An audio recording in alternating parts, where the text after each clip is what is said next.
Welcome, everybody. We are live. It is Saturday, September 11th. And that is actually what we are covering. We are covering where were you on September 11th? And some of us can really recall that day. Others don't want to recall that day. And I was thinking about this yesterday, and we were kind of chatting about it, how it's the 20th anniversary. And it got me to thinking what I was doing 20 years ago on that day. And when I looked at going back and thinking of that day, there was a lot that I remembered. And this is why I kind of wanted to do this. Where were you on that day? Well, if you want to join us, we can bring you up. We'll talk about it. What I remember about that day were quite a few different things. My parents had just moved, sold the property. I moved into the basement. I was trying to find a place, didn't have a place yet. And I turned the TV on that morning, and I was wondering why there was a movie on so early. And so I turned the channel. It was on another channel, another one. So I ran upstairs and told my parents to turn the TV on of what was happening. And it was surreal to see what was happening. I had a friend of mine that called me, and he does a lot of the major fashion shows in New York. And his words were that it was surreal. People that you wouldn't imagine helping other people everybody was helping each other, and everybody came together as this community. I had a fellow, I had a record agent that I was dealing with. We had a management company we were dealing with. Both were in that tower. Both we never heard from again. My friend, he owned a security company. I took my license to help him out so I could do security for him. And he called me up and he's just like, Daryl, we need to go to the airport. They're landing Canada V3S flight. They suspect there's a bomb on it. And that scared me right away. And we headed down there to do security for this plane. The police arrived, and we were there for pretty much the whole day. And in the end, there wasn't. But it was a scary feeling knowing that, you know what, this could happen. And we're all thinking, okay, if this goes off, we're all gone. But we weren't thinking about ourselves at that point. We were thinking about others and helping other people. So it was a day that everybody will remember. It's a day that some of us don't want to remember. And it changed everything. I remember the first flight that I took after that. The amount of security. It was absolutely crazy. We used to be able to go across the border, and all you'd have to do is show your driver's license. After that, it was passports. It was all this stuff. I lived near the border, so it was no problem. It's like, hello, Daryl. Like, good to see you again. Whatever it was, we were down back, and that all changed. Everything changed. The whole scope of the world changed. So yeah, it was quite interesting. So let's say some hellos here. We have in the house, I don't know if Georgie's still here. I did see him there. Johnny, Waterboy, welcome. Water Girl, welcome. Jennifer. We have Kathleen in the house. Tosha is, oh, okay. I thought you were sleeping. You want to say hi? Okay. Okay. But the camera's over there. No, that's the monitor.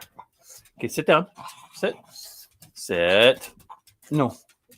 I know. Yes, I know. Holy. Okay. You went back down. Okay, that was quick. Hey, at least I got my seat back. Yay. She likes to sit on my chair, and I get a little about 2 inches to sit or 3 inches to sit on. Little goofball. Kathleen, welcome. Jennifer says, I was 8 months pregnant when our second, let's start with our firstborn. Okay. I was sitting at the kitchen table watching in horror. Yep. It's something that we were back then. I was starting out in business. I had a entertainment / modeling agency. We were doing concerts. We were doing a lot of country concerts. We were doing concerts like Terry Clark and Jason McCoy and Rick Tippie, doing interviews with Farmer's Daughter.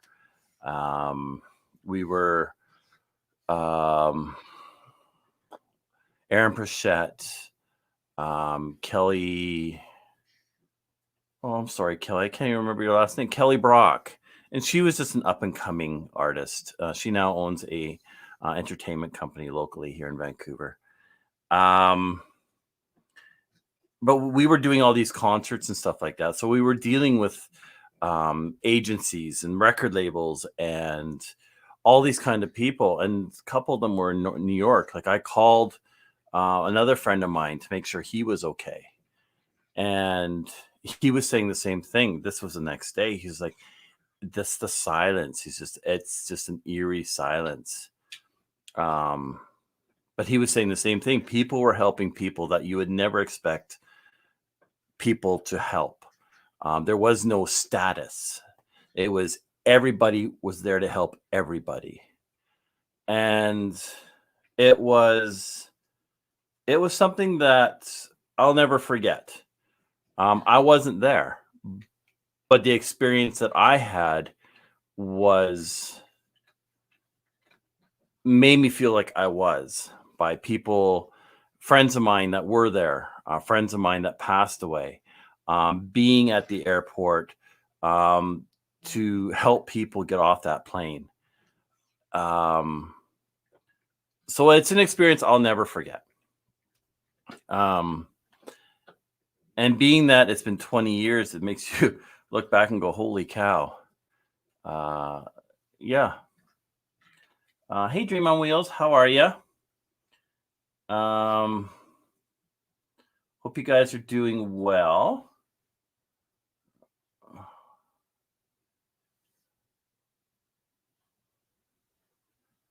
I'm going to switch over to, well, actually, what I did here is I actually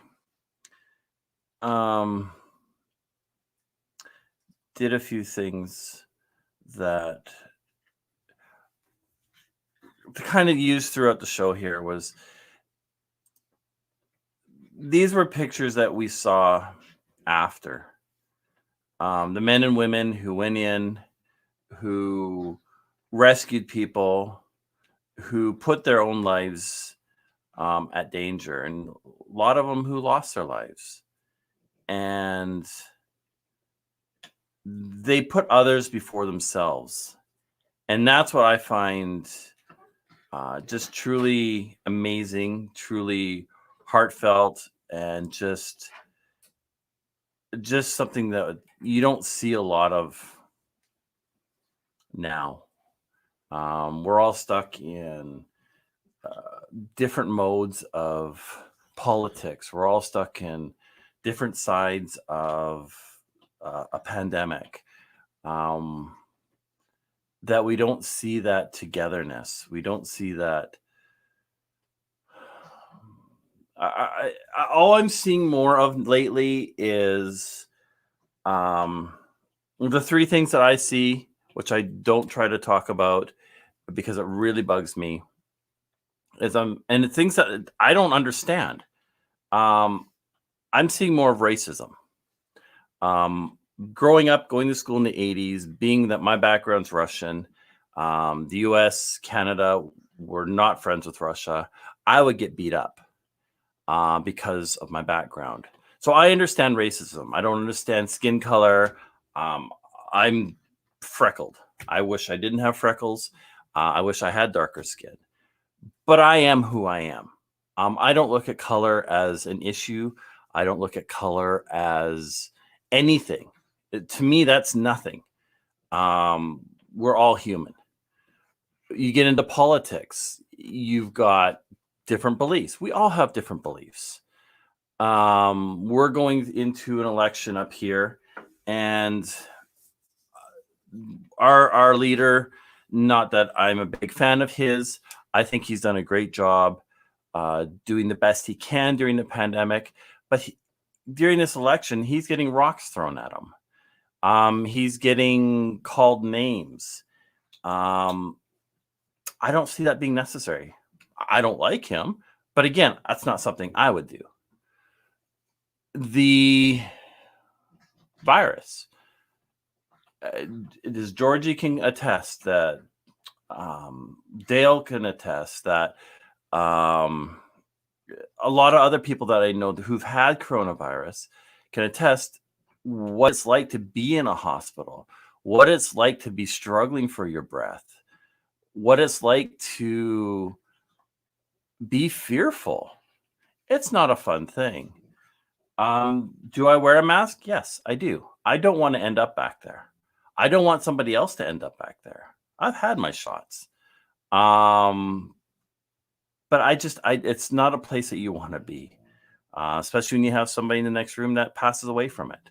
It makes you realize that what happens if that's going to be you? So we're in a society right now that is not the way it was 20 years ago, even 40 years ago, or 60 years ago. We're in a society that's more, I hate saying it, but selfish.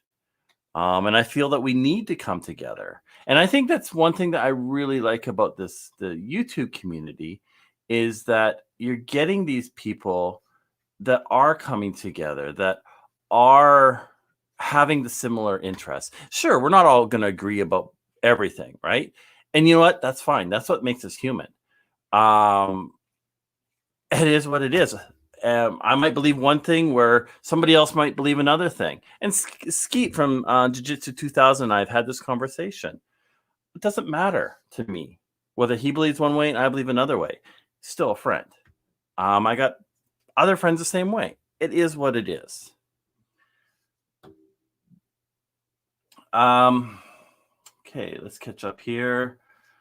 Georgie, welcome back. Kathleen, hey Georgie. That's where I was going over here. Comments. There we go. Dream on Wheels. Susan, welcome. Georgie says he still feels it. Oh, where did it go? You're right. It jumped on me right then.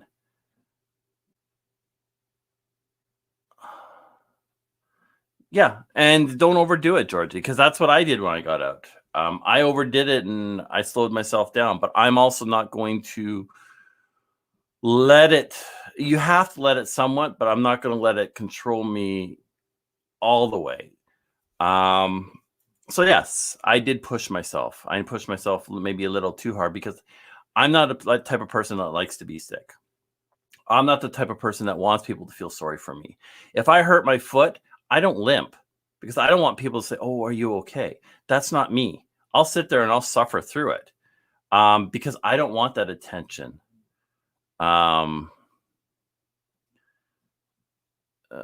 Kathleen, water boy, water girl.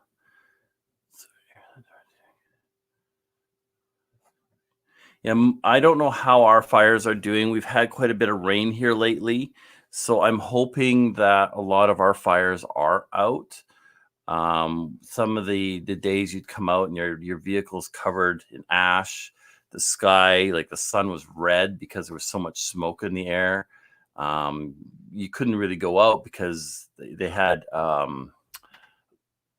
hazardous or air warnings because of all the smoke. There were a lot of fires. There were some towns that are just gone now. It was just like in the States, Paradise, California. That was where my uncle was from. It burnt. It's gone. There's a town here, Lytton, gone. Cayden and I were through there a couple times last year. Yeah. So it's scary.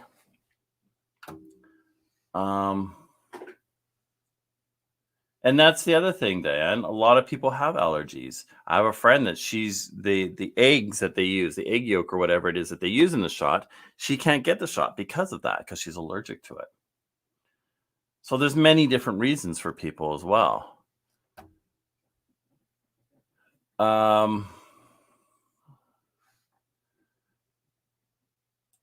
Kathleen, I wear a mask.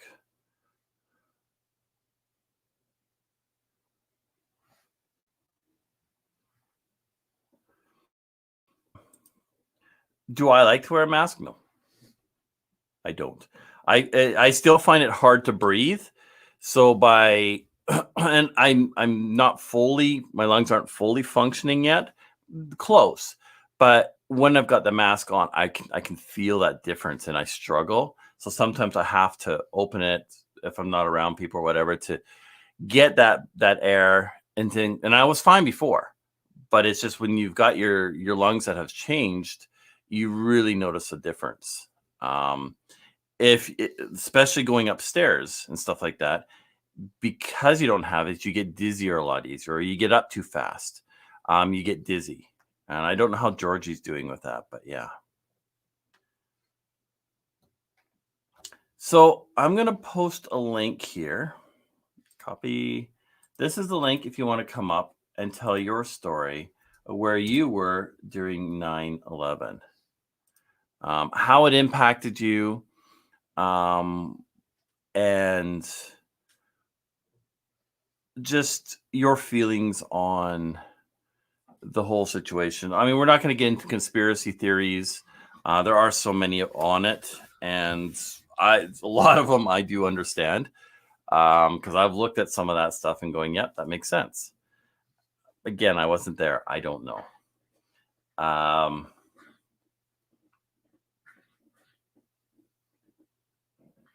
Yeah, and it's frustrating when you can't breathe properly. Hey, Julie, how are you? You go to take that breath and you can just feel that you're not getting that full breath, and you're just like, especially when I'm hiking and stuff, and you're sitting there and you're struggling. It's like, I need that breath, and I mean, it slows you down. But you know what? I take it slow. I push myself. My watch. Where's my watch? Oh, I didn't put it on today. My watch will tell me to slow down because my heart rate's too high. So I slow down and I listen to it. So, and then tomorrow we're going to go off on another adventure. So, there's a couple places I want to hit before we start getting into snow and all that other kind of stuff. But I posted the link if you want to come up and tell us your story on where you were during 9/11 20 years ago.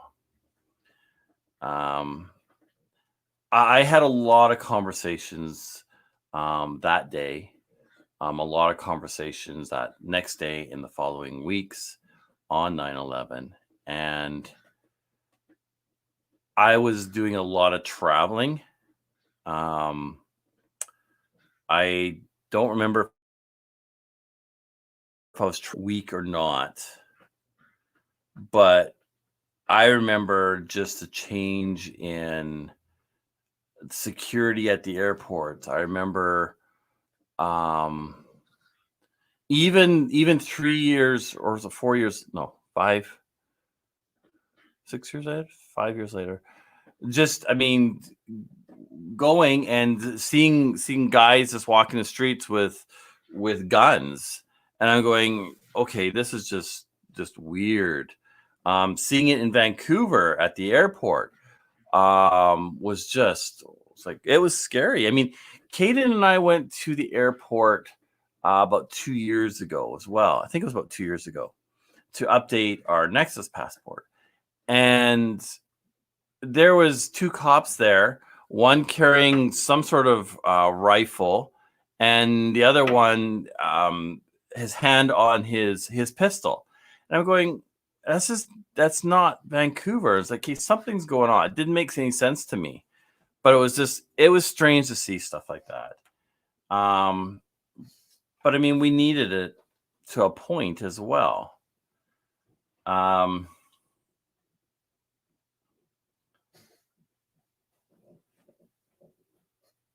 Yeah, and I think let me see if I can find here it is. I like what Diane said right here. Oh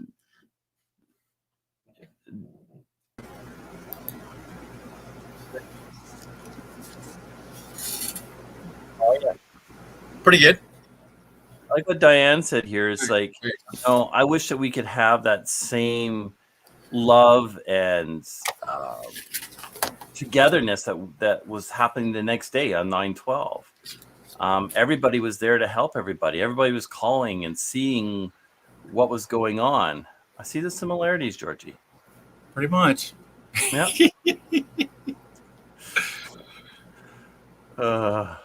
Hey, you gotta have something. You do. Hey, you hit home with a couple of things that made me come up. That, like you said, you hurt your ankle and you didn't want to limp around.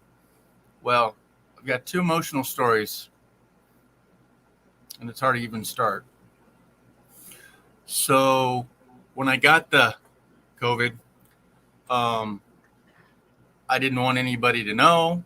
I didn't want to bother anybody, and it was, I'm all by myself here. I have no kin folks I can rely on. I have nobody, and I'm not saying that to be sorry for me, because that's what I want to say. I don't want anybody. I didn't want the attention, and it wasn't me that asked for, hey, let's send out some prayers for G, right?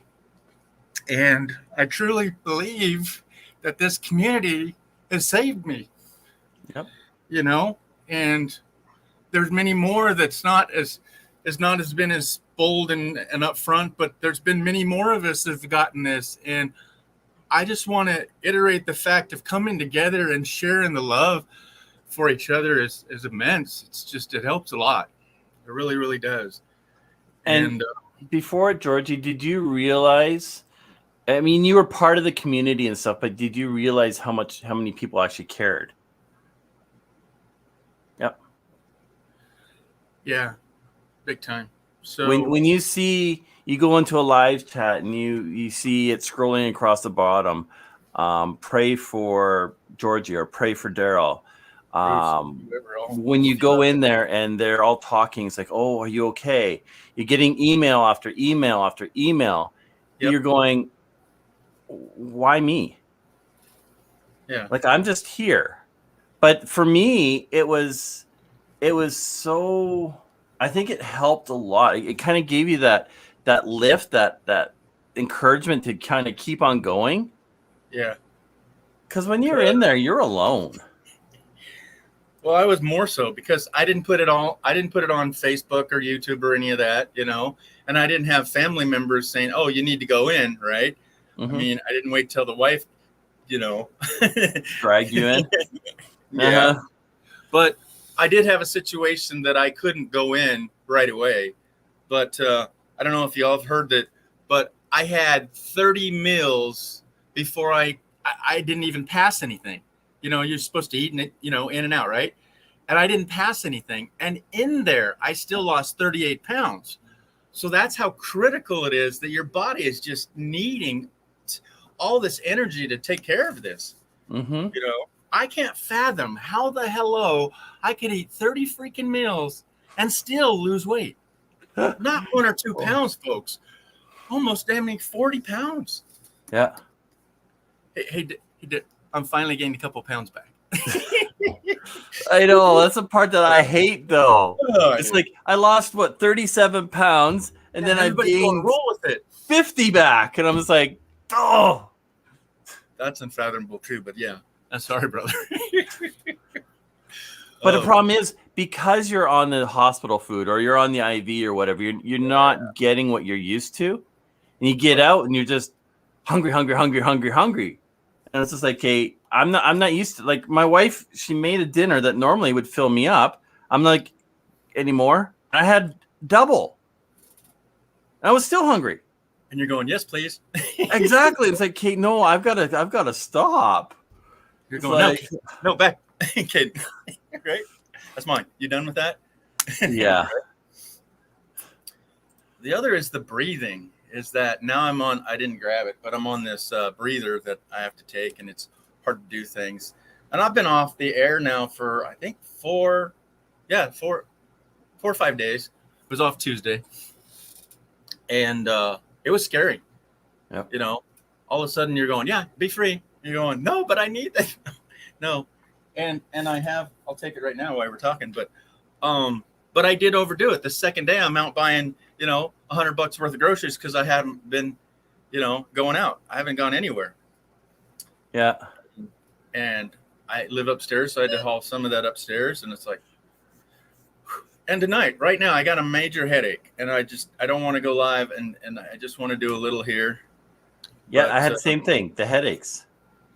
But 95 right off the bat, you guys saw it. That's perfect. That's good.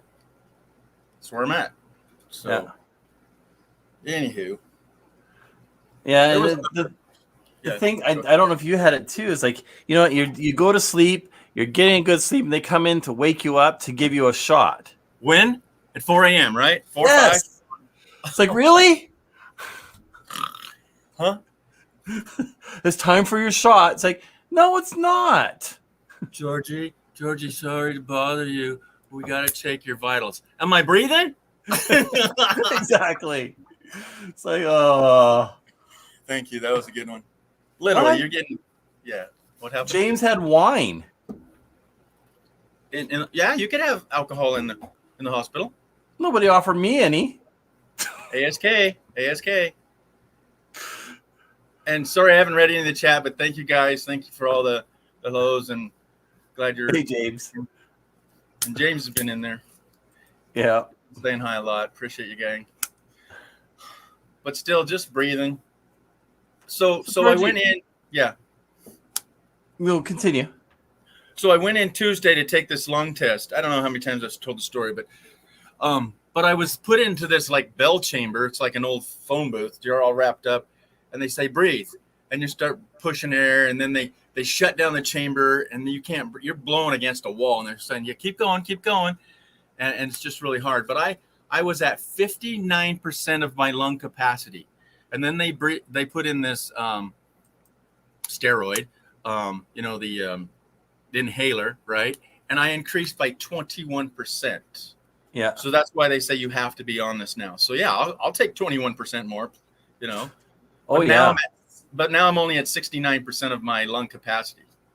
How are you with walking? Do you get dizzy spells? Well, I don't know. Right now the major headache. No, I haven't gone anywhere. Even if you're shopping, you might walk a whole mile, You don't go down every aisle, and you don't want to be in there all day. But I think walking I was fine, because I kept checking, my oxygen, make sure that I was good. And I was I was kind of wearing the mask anytime people would come around. But there's this gray area that now that I've had it, I'm not so acceptable to it. You have your T cells or whatnot to fight it off. But I asked the doctor point blank, so why would I need or want to get vaccinated if I now have what I'm going to get from a vaccination? And he said, well, you fought off this one, so you have 51%. Okay, so if you have these are your virus cells, right? So if you have this virus cell and you won, you had to be at 51% or more to win, right? Okay, so now let's say I have 51% to fight the second virus off, but it might have mutated enough to say, hey, that's a virus and that's a virus and going to fight each other and dissolve. So they're saying the vaccine will have more than 51%. Okay, but here's the downfall of the vaccine. It's a gray area, and I'll take this to how you guys want. But the new vaccine will see your T cells as having the virus. So it will attack those two, and it will lower your immune system. Just like when you get the flu shot, you get the flu symptoms, right? Yep. So that's what it's going to do to you. If you've had COVID already and you get vaccinated, you will have lower immune system because it attacked your good T cells. But people are going, well, it's like, so I'm not saying yay or nay. But right now I won and I'm strong and I want to continue on with that as long as we can. Okay. Yep. But it's always going to change. But I haven't had a flu shot forever. I don't get sick, knocking on wood. Mm-hmm. So I believe I'm a strong fighter. I'm a strong healer, but you don't know what you don't know, folks. So I don't know your medical background. If you're 60 plus and you're around a lot of people, I would probably sign up for that. But to each his own, I'm not going to go either way on it. But that was what I was educated with on Tuesday. But I says, okay, well, can't I have my blood drawn and see how many T cells?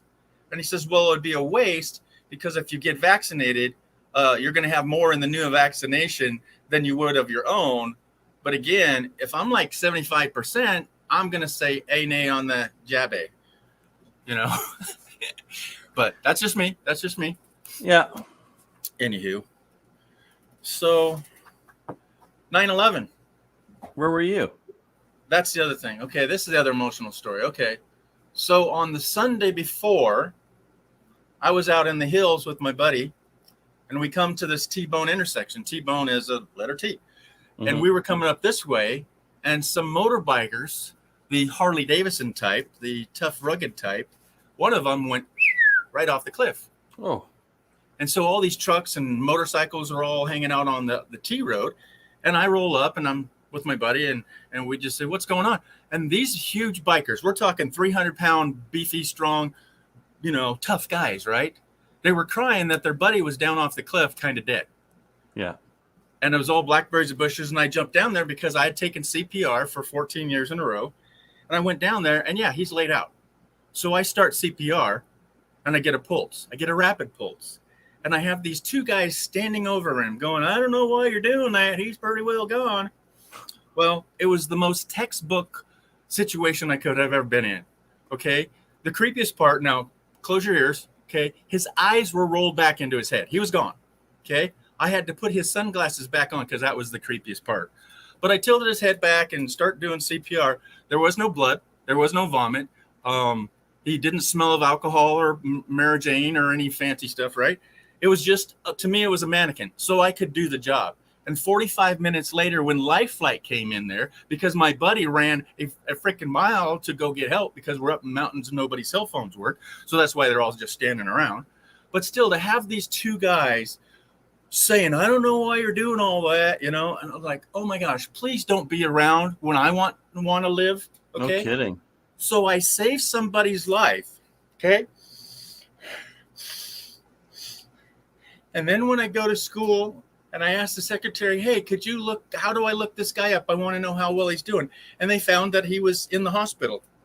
Then the next day, for whatever reason, I turned on the TV to maybe say, hey, this guy was alive from being in the woods. I watched that plane take out 3,000 Americans. When that second plane hit, I watched that part. And to know that I saved one, I know what it feels like when those medics couldn't get to those people and 3,000 people died at their feet. Yep. So I felt that pain that day. I was watching a couple weeks ago. I watched the movie, and I'm not a biggest Nicolas Cage fan, but I watched the movie that he did with the police officers that went into the building. Yeah. And how they got, I think there was like 5 or 7 of them that went in this one department, and how only 2 came out. And I'm sitting there crying because it's very emotional. Yeah, exactly what I felt. Yeah. Right. I mean, they come out and the guy's like, where's the building? Yeah. They open the door and the rest of the building falls behind them, kind of thing, right? Yeah. I mean, it was, yeah. Yeah. Yeah. But I don't watch TV. In fact, so I was at my second year in school. It was that much my graduation year, right? So that was finishing school. And it was too important to just do your homework, right? that was the thing. I did all my homework in school. When I came home on the weekends, it was my weekend. But for whatever reason, I turned on the TV. Well, like now I realize why I turned it on is I wanted to see if the news report was going to say anything about this guy and the motorcycle thing. I wasn't looking for my name because they didn't even take my name, right? Yeah. But it was like, I want to see again that this guy's alive. And then to watch the second plane go into this building, and then later, it all falls apart. But yeah, it was a tough one. Yeah. It was a tough one. So, but again, I'm clear over in Washington State, and it takes over there. And you could see that, well, that's not affecting us. We get that numbness, I think. It's like even in the tornadoes that's going on. Well, I'm in the middle of the desert. We're asking for rain, and they're getting flooded out. Yeah. Right up north, all the fires. How in the hell does this planet work like that? The whole West is on fire. You guys get the smoke, and then you're up to 4 to 6, 8 feet. How does people flood in New Jersey? More people died in New Jersey than they did in Louisiana, folks. How does that happen? Yeah. The weather's crazy. I mean, and getting these fires that just wipe out a town. Yeah, Lytton, was it? Crazy. Was it Lytton? How do you say it? Yeah, Lytton. A couple years ago, Paradise in California. I Googled that the other day, and it's still. You go down to the street level, and you see these mansions. You wouldn't have guessed, right? And up above, it's just cement slabs everywhere. Still. Yeah. Yeah. I mean, Paradise was such a cute little place. Had you been there? Yeah, my uncle used to live there. Oh, snap. He passed away in a car accident quite a few years ago. Yeah. But he had a cute little place, little house, little chicken coop, and cool trees. And I mean, I remember as a kid, and then to hear that, it's gone. It's just you're going, wow. And it wasn't a small town, folks. It was kind of spread out on the mountainside. Yeah. Yeah. Yeah. But it was just at the base of the mountains before you go into the, what would you call it? What valley there? But anyhow. Yeah, because you got Chino, Chico, was just up the way there. Yeah. And then you have Redding is way up.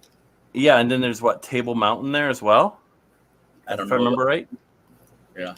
But yeah, it's been a while. So. Well, why I looked it up is because just on the top of the hill, so there's mountain like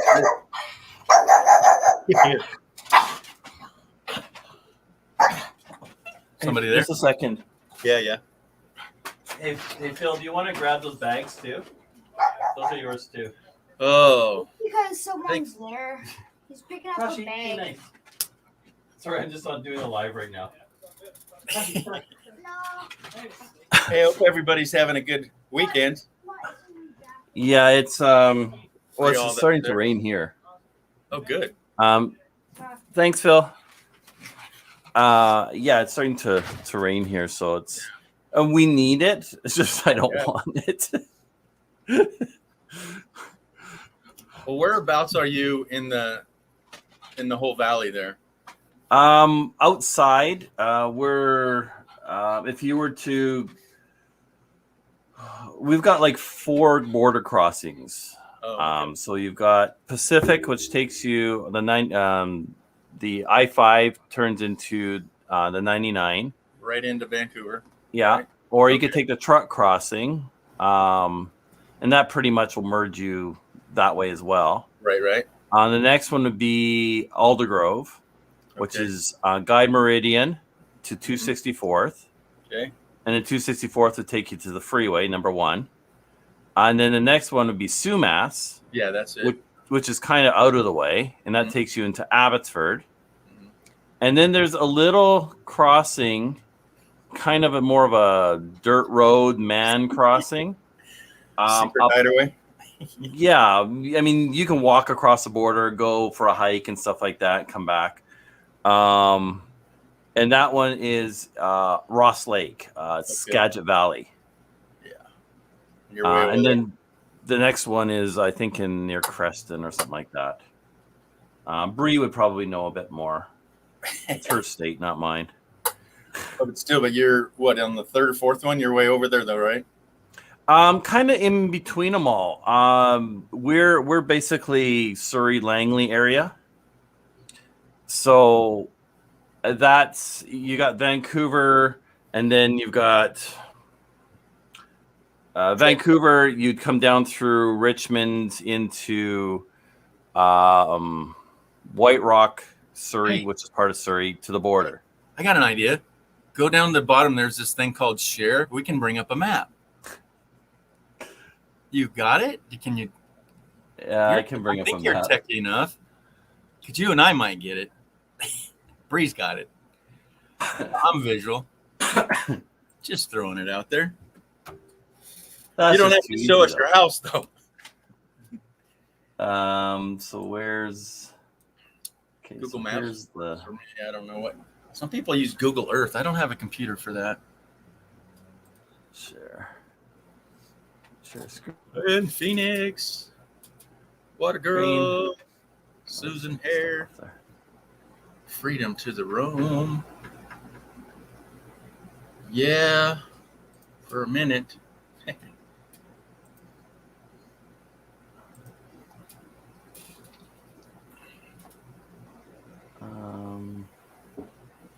Okay.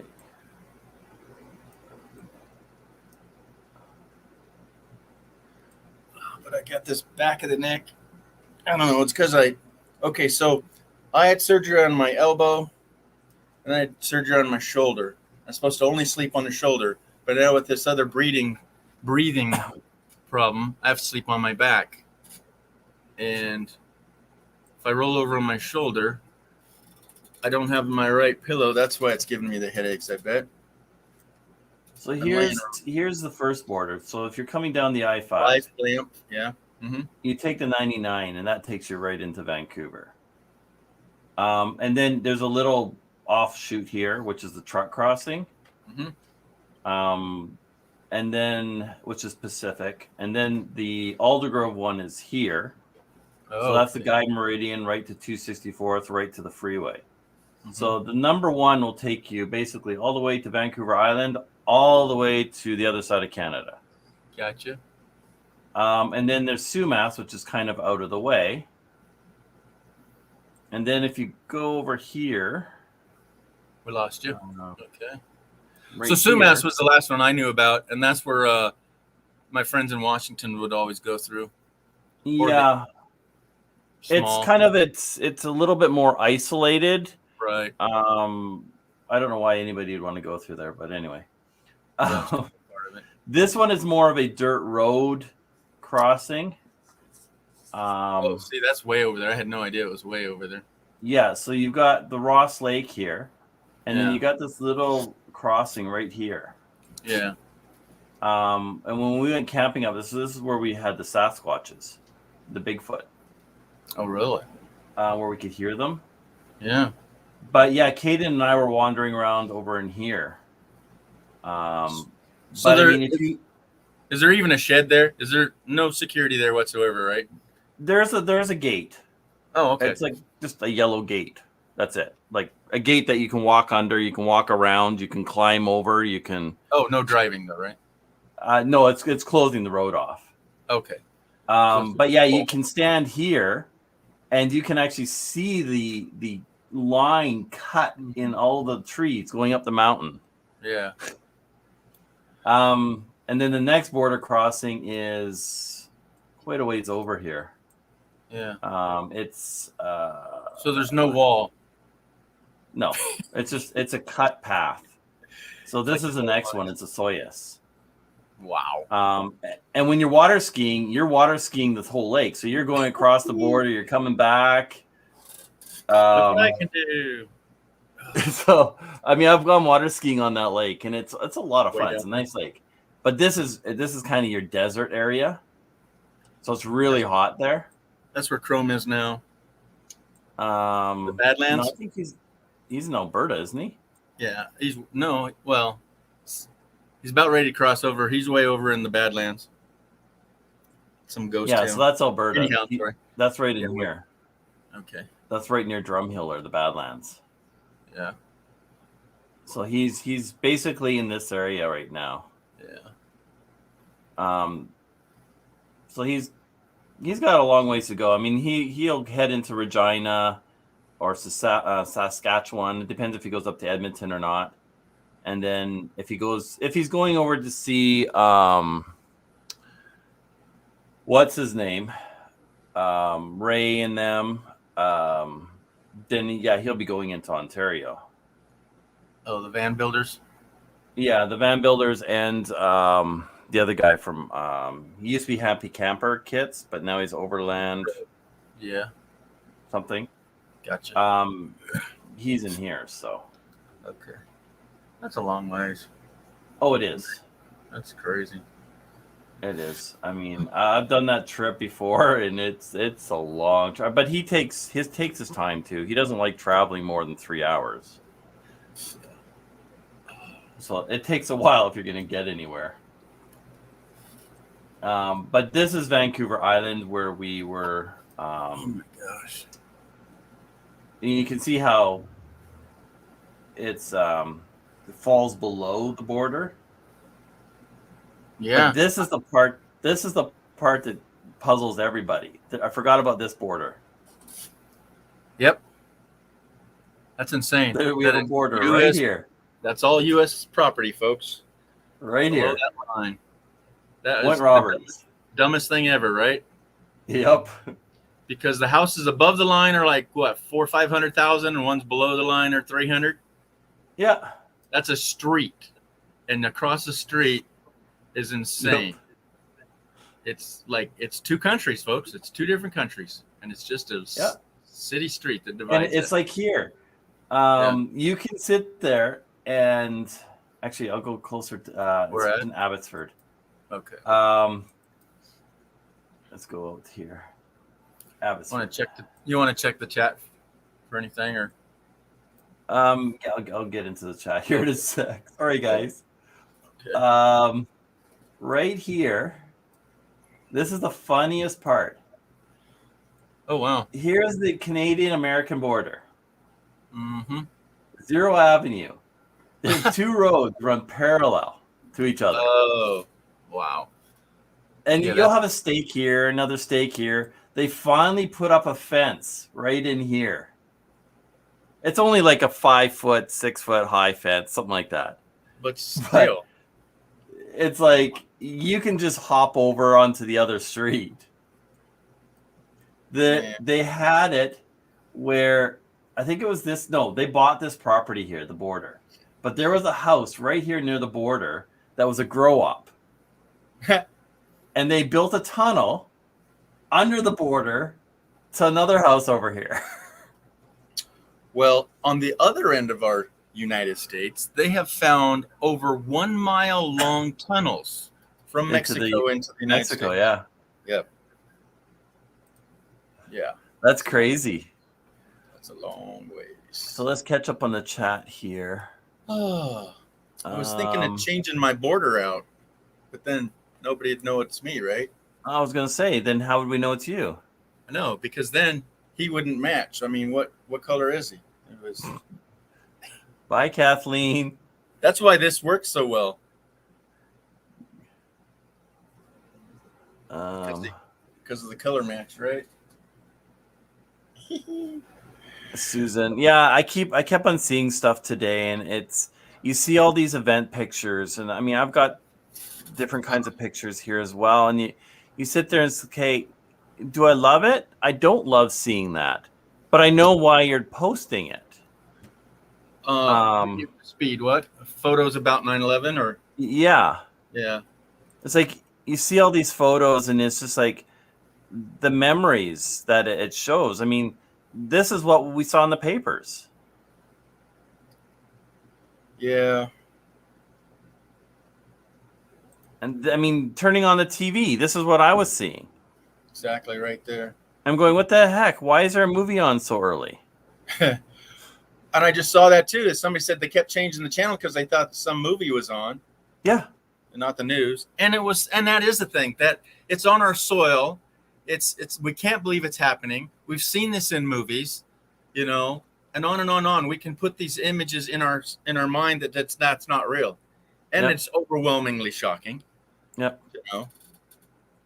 And then real quick, the irony is those buildings were designed to take upon that exact scenario, so. There's a lot that doesn't make sense there.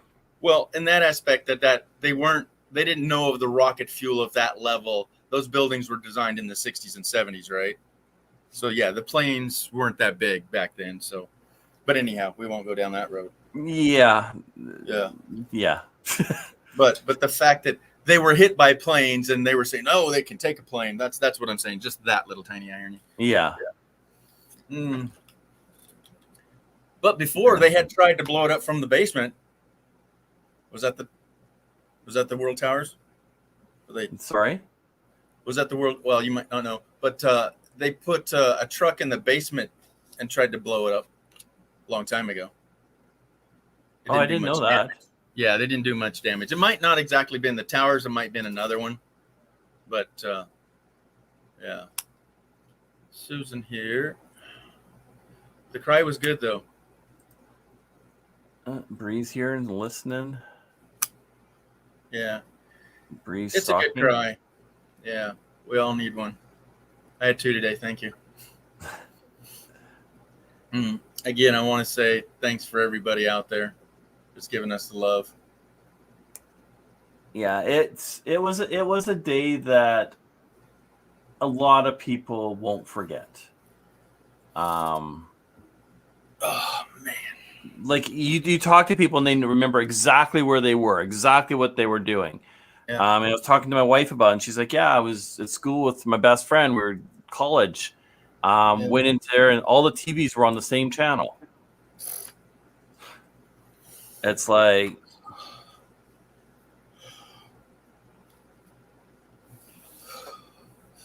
slow your breathing down. So Tim, Time from Exploring, wanted me to do my homework on QIGONG breathing. It's a breathing form. It's what was it for? Like yoga. Okay. Because as we get older, we breathe from the chest, but as a baby, we breathe from the belly, and the belly is the diaphragm. So anybody that's a singer knows what a diaphragm is of the body. It's how we push our air out, and as adults, we forget how to do that. Yeah. So I am a shallow breather, and doesn't help. And then it depends if you're a mouth breather or you're a nose breather too. Yeah. So if you wear your mask down just to your mouth and your mouth breather, I guess that's okay, right?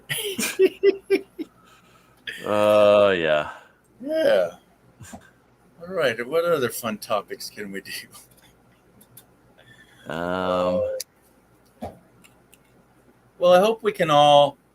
So one thing I heard today is that, and I want to turn this around from negative, is that on 9/11, it was shocking, it was painful, but we came together. We were Americans. We were one breed. Okay. Yep. I don't know if that's the right word, but even and as Canadians, and Canadian United States we're all one country, folks, right? Come on. Pretty much. Kumbaya. They got them parliaments and different things going on, but we're all in this together. But the fact that we did come together, and now and again, we seem to be fighting amongst ourselves for the littlest things, and yet there is the thing that's different here. But I wish we could all come together again. And that's kind of why I was talking that earlier. It's just like, we've got all these things that are just pulling us apart, but you look at how we were for that day, that week, the next day, the months after that, how everybody came together and just was there to support. Exactly. We don't have it now. Yeah. Yeah. And it's sad. I don't want it to be politics, It's a belief in its history and science and all this stuff. There's climate change. There's not climate change. Things change, But if we come together, we can have our differences, but just don't hate on each other. Exactly. I don't hate Bree for pickling everything. And I freeze dry everything. So there you go. We're all unique. We're all human, but we're unique. And that's what makes us what we are. And Nosh, I mean, what kind of icon is that? Speaking of different, it's Naj. But the thing is, again, I don't know. It really bugs me that, we can all put aside our differences. We can all put aside our hatreds and stuff to come together to help everybody when something like this happens. But now it's just like we're all at each other because, you know what, you're wearing a mask. You're not wearing a mask. You're a Trump person. You're a Biden person. Whatever it is, it's just like we're all at each other, and it's crazy. Yeah, it's like Jennifer says. Everyone is afraid to be around anyone nowadays. And it's so true. Well, I do like the new, I wish they'd really follow through. 6 foot. Back off. New 6 foot. Yeah, 6 foot social distancing. Yeah. Yeah. It's nice to mask or no mask. Yeah, go space. ahead. Yeah. I've enjoyed that. And but the thing is, Georgie, yeah. I'm just gonna throw this one out at you. It's gonna be different, folks. Now I'm gonna throw this one out at you. You're faking it.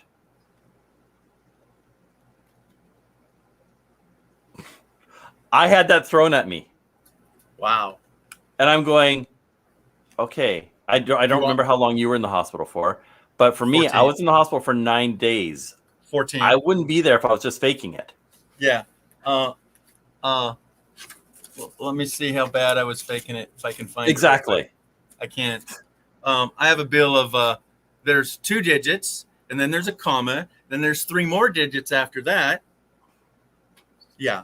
It's $49,000 as of now. Oh wow. Yeah. Yeah. That's really putting effort into really faking good. it. Yeah. Fake this. That's a good investment of it. Yeah. And that's the part that kind of bugs me is when, you've got that one person out there that says that, and it's just like, really? Yeah. Well, and like when I came up, the whole reason I said is that I didn't want the tension. Nobody needs to hold it. It's just a cold. I'll get over it. Don't worry about me. Woe is me. Blah, blah, blah. Okay, yeah, I faked it for 14 days and 49,000 and blah, blah, blah. But well, I still remember your emails. It's like, yeah. Yeah. I had this, I had that, I had this. Like, okay, let's go. Yeah. But I just want to reach out and hug you all and thank you for all the warm and fuzzy, I don't want to say prayers, but, you prayed for me and appreciate it. So I really appreciate it. So community and Daryl too. And yeah. So coming together again is the key is that's what we have here is a good community. Yeah. And this is tough to bring up, and I don't know that I should, but there's somebody in the community that got me my start here, and it really hurts me to the bone. And Daryl, you may know what I'm talking about before I even start. And probably it hurts my feelings that there's just loss of that communication. Because if you watch any and all those videos, we had a good time, and that still hurts that I can't be a part of that anymore. Yep. It hurts. But the problem is I pulled myself away from that because I don't believe in fakeness. Yeah. Yeah. You just be yourself. Don't try to be somebody you're not. And that's what she's trying to do. Okay. So, yeah. Of course, we won't say names, but it just hurts that we're not still all the family. But I know. Yeah. And there's a divide there because there's certain people that still are there. And you know what? Fine. Yeah. Yeah. But between you and I, let's say they're not listening, I still don't have a clue why. That's even more painful. I've apologized a zillion times and I haven't got the definition. Oh, because you have a green background, I don't like green. Okay, fine, I'll change it. But you can't apologize more than enough and not get the answer of why am I apologizing? So anyhow, enough said. I've said it out loud. But there's somebody else that is friends with. And anybody that was part of Mike's channel of his lives. Yeah. She blocked. Okay. And I'm going, but why? Mike is doing his thing. That's his channel. It's YouTube. And I understand in this community we say, oh, I don't want to go live now because, Daryl's on. I don't want to step on his feet. But we are getting so big, and we always will, that you can't say, oh, I can't go live now because they're on. You wait a half hour and somebody else is on. You wait a half hour and somebody else is on. Yep. And I had a time frame, and it got walked on. Yep. Am I upset about that? No. They're doing their thing now. So I can go live any freaking time I want. Sonia and I go on at the same time, and I talk to Sonia. Yeah. And I'm like, Sonia, can we work something out? And she's like, well, I don't know how long I'm going to go. I'm like, you know what? That's fine. But we have that understanding. Yeah. Right? I tried to see if we could work together on it. Yeah. And I respect her. She respects me. Yeah. So, you know what? We do our thing. She sends people to me. I send people to her. And that's the other part. When you know they're done and you start next, why didn't I not get a raid? You see 79 people over there say, okay, let's go raid somebody. And I get one. That's not a raid, folks. I'm sorry. I'm going to say that out loud. I think some people it goes to their head. Well, don't go so deep, but yeah. I don't know. Yeah. But I don't know. For me, I don't care. I will always be me. I'm not going to try to be somebody else because I'm not. Bow to somebody else. They're already taken. I'm me. Yeah. So I'm going to be. Yeah. Oh, he froze. Oh, they controlled him. You froze for a second. Bree's gonna run. Okay. Walking's easier, Bree. Yeah. Slow down. We know about slowing down. And thank you, Julie.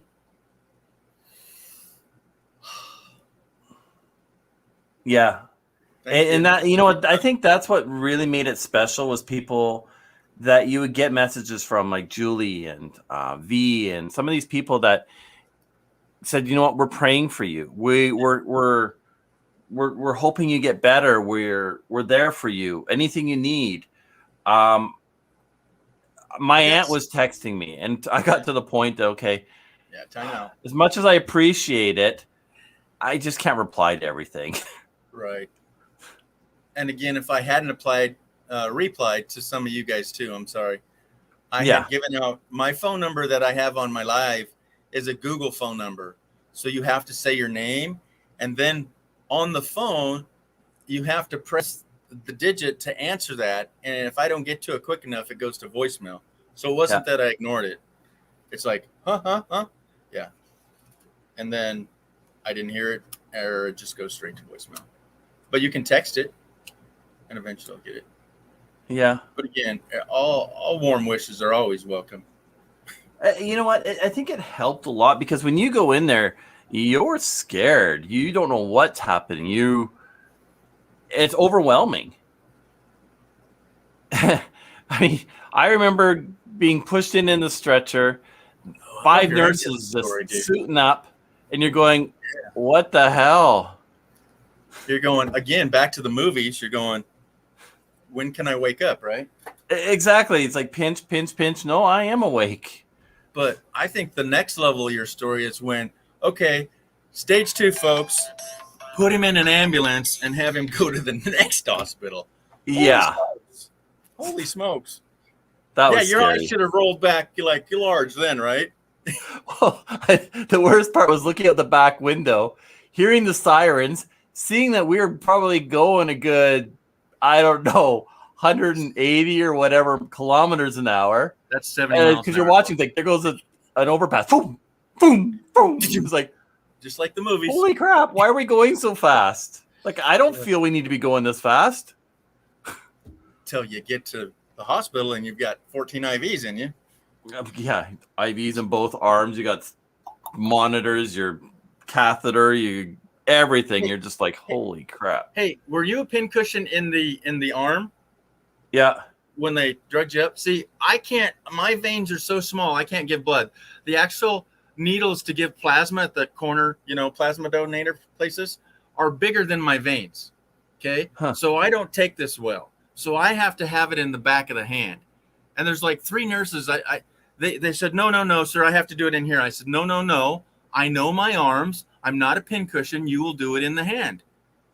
I was like, I had to tell 3 of them, no, I'm not taking it in the arm. And I had one.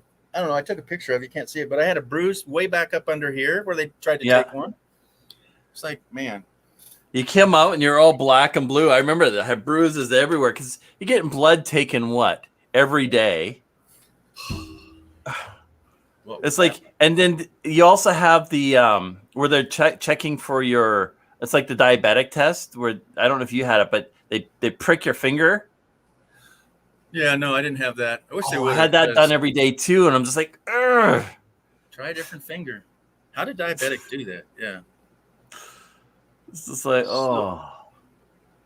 So right out, I live next to a fire station, and right out the fire station, they have this huge crane. See this crane right here in the corner? And then there's a huge flag on it. Sorry, the pole's in the way. Wow. But they woke me up this morning, 9 o'clock, with fireworks, which were freaking probably, foot mortars. Boom. Oh, my gosh. You're thinking, gunshot? I so did, buddy. It was not cool. Yeah. Yeah, that's tough. Okay. Quiz. How tall is the new tower?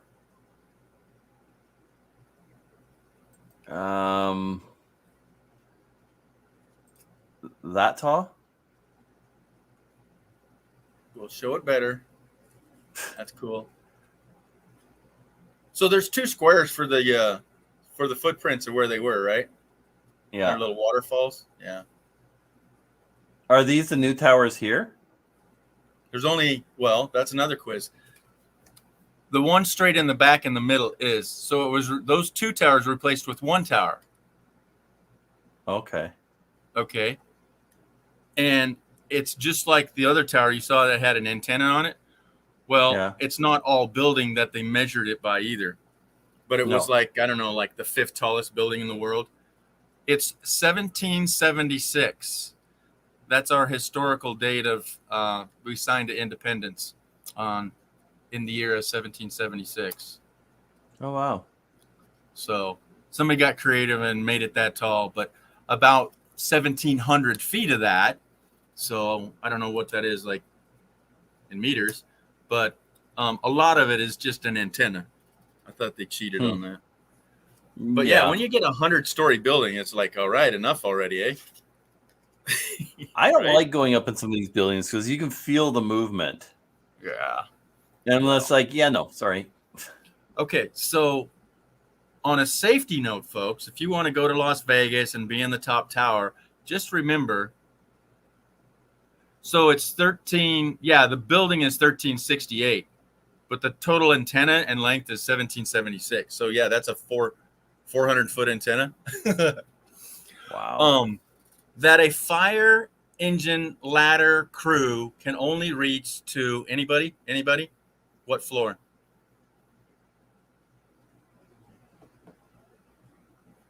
What's your lucky number, buddy? 11. Oh, 7. Really? So you wouldn't really, if you're worried about a fire and a hotel and all that, you won't want to check in above the 8th floor. Because the fire engine can only reach to the 7th. Yeah. All right. Google says, you want to do some more Googling? I don't know. It's just what it was.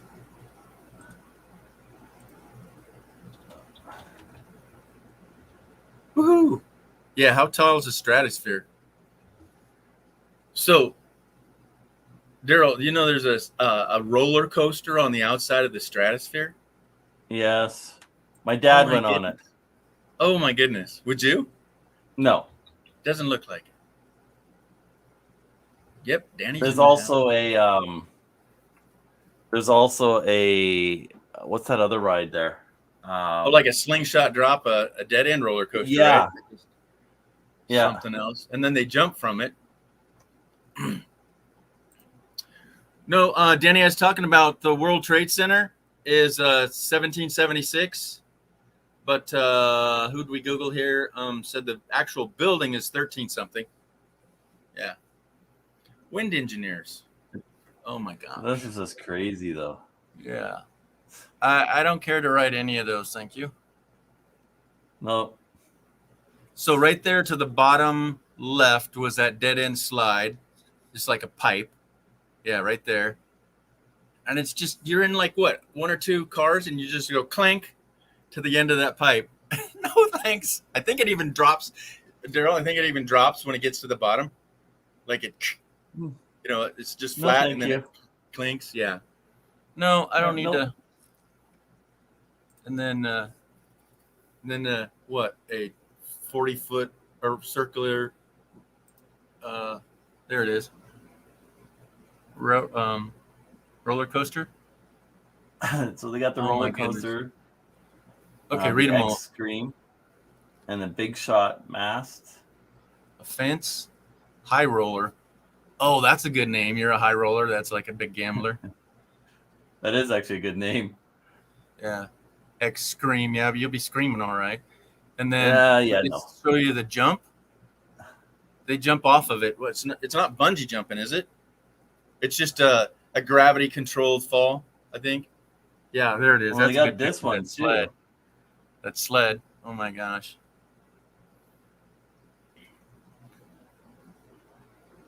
There's your roller coaster. Wait for it. Oh my gosh. Yeah, the dead end sled. Oh my gosh, folks. I would not want to be front. Sounds like a good advice for me, Julie. What? It hangs. Yeah, it hangs out there. Oh my gosh. Yeah, no thanks. Always told me not to stay. Yeah, it looks like it sits up here and it just slides right down and stops. Yeah, that's it. So it looks like you're going to go off the edge. Yeah, so see back there to the far left where they get in line and get on it. That thing's level, so parallel to the ground. Once it goes out there, then it dips down. Oh my gosh. No thanks. And then you have the peanut balcony right there on the right. See them everybody's just waiting. Oh, I didn't know this ride. Oh my goodness. Here, hang out here. I wonder how many phones have dropped out of that ride. No kidding. Okay, so thank you. So how tall is the Stratosphere? Is that the 1368? Holy smokes. Oh, no, the highest swing set. Look at this one. Yeah, the swing? No. I don't know. What the heck? This thing spins. It goes over the top. Man. It's spinning, goes over, and then spins here. Oh, thank you. Yeah, that's straight down and rotates. I just haven't been a roller coaster person. Yep, right there. No. Oh, that's just straight up and straight back down. Yeah. Magic Mountain has a ride like that one. Oh, there it is. Yeah, you just free fall. Yeah, no thanks. That's in New Zealand. I have to wear a diaper, I bet. Ooh, that one looks like fun. Oh, an enclosed bike tubular. Yeah, that's like the lung chamber I was in. Yeah, it's like a pressure tank, like for diving. Yeah. Oh, that would make me sick. Oh, that's screwed up. Oh, yeah, Kathumper. Oh, yeah. Well. Hey, Danny.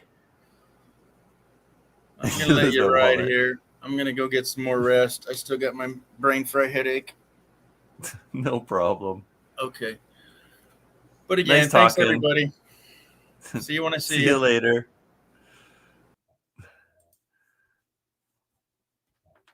Copy.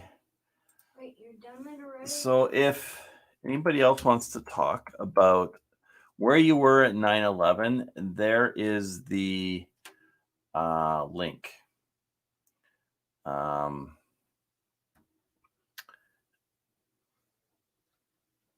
My God, told me. Yeah, no, I agree with that one, Julie. Never to go higher than the fire truck's ladder. I'm not into heights, so like, yeah, no. You want a high floor or low floor? Low floor, please.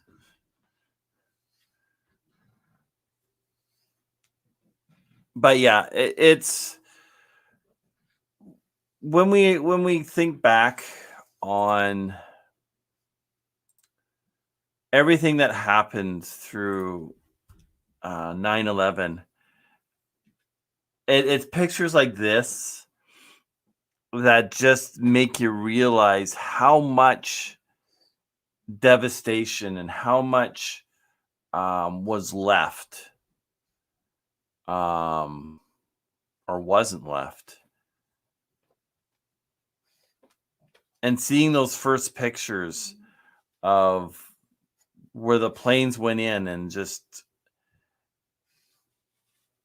it really makes you appreciate life and understand the sacrifices that these guys put themselves through to help people that were in need.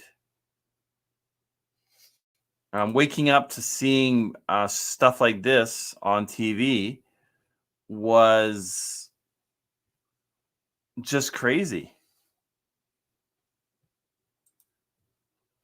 And I don't think that anything can be said better than the skyline of New York now, with the memories of what was there and the people that all lost their lives, whether they're helping people or working or what was the situation. But yeah, I haven't been there. I would like to go there, see if I see my friends' names on there. But I think a lot of people have also kind of pushed that aside. I don't want to remember it. And I think it helps ground us a little. We aren't invincible. We are human. And that's something that we just need to remember, is that each day you don't want to take your days for granted. Do the most you can, the best you can. Leave the best footprint you can for people to follow, whatever it might be. But you don't want to regret things. And I think that's the most important thing, is being able to leave a legacy. And I think it's important that we all kind of come together and support each other. Hey, Floss, Pug Sunset, how are you? You know the story of the man in the red bandana? No, I don't. Danny, if you want to, I will drop the link. Invite, copy, and you can share that story if you'd like. Paste. Here we go.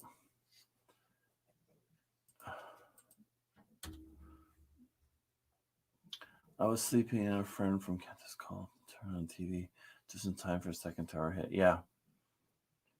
That day is just, it's so, it was so surreal. Like, I don't even know. Cayden? Yeah? Can you come here for a second? Yeah? I don't even know if he knows. What, Daddy? Do you know anything about 9/11? When the plane crashed on the buildings and tons of people died. Yeah. How do you know about it? Because I was talking about it? Mm-hmm. I was listening. Yeah. So you know about it, but did you know about it before that? Mm-hmm. I actually did look. Actually, I did look on my phone and I checked. But did you learn it at all at school? No. Hmm. Didn't even know a single thing about it. Yeah. This is right here, Cayden. Yeah. This is what happened. You can see it right here. I know the plane crashed in a big explosion. The planes crashed into the building. Mm-hmm. See? Hey, you're blocking me. You can see the tower there on fire. Wait.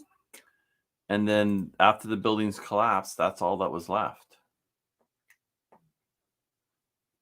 They cleaned all that up, tore it down, and then the footprint of the old building was kept. Well, redone, but kept with the names of all the people that were in that building and the people that helped that passed away. So if the people are still alive that helped, are they gonna have their names on there? No, these were just people that passed away. Oh. So bad for them. And Danny, thank you for doing that, because just talking to Cayden, and of course being Canada, it's a little bit different. It didn't happen in our country. But still, it's something that I feel that we should still know about, something that we should still learn about. And it's just something that we all should know.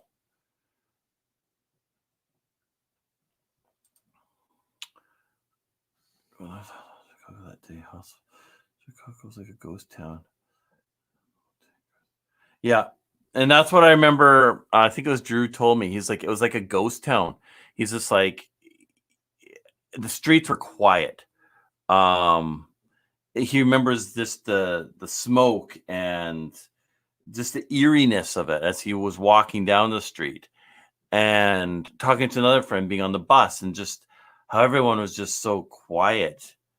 The stories I remember hearing were just, they're burned into my mind because I just remember them so vividly.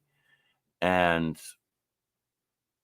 I think that's kind of the reason that I remember it so much as well, is being called out to the airport and not knowing if we were going to make it or not, to know if that plane would explode or not. We didn't know, but I didn't think about it at that point, really. I was there to help people and to make sure that things would go well. And yeah.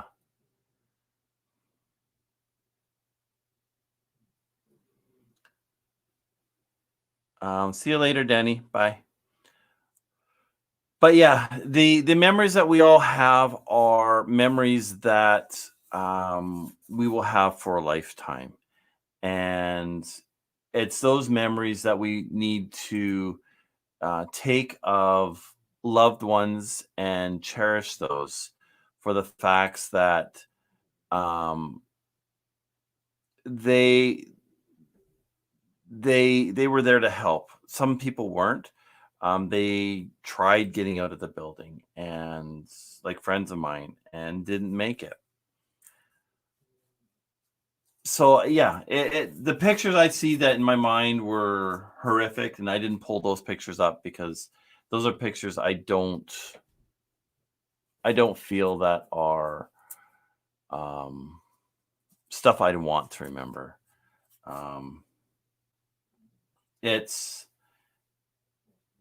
It is sad when you think about it, and it's something that we all need to try to move on, but remember at the same time, and make sure that we can remember those people no matter what.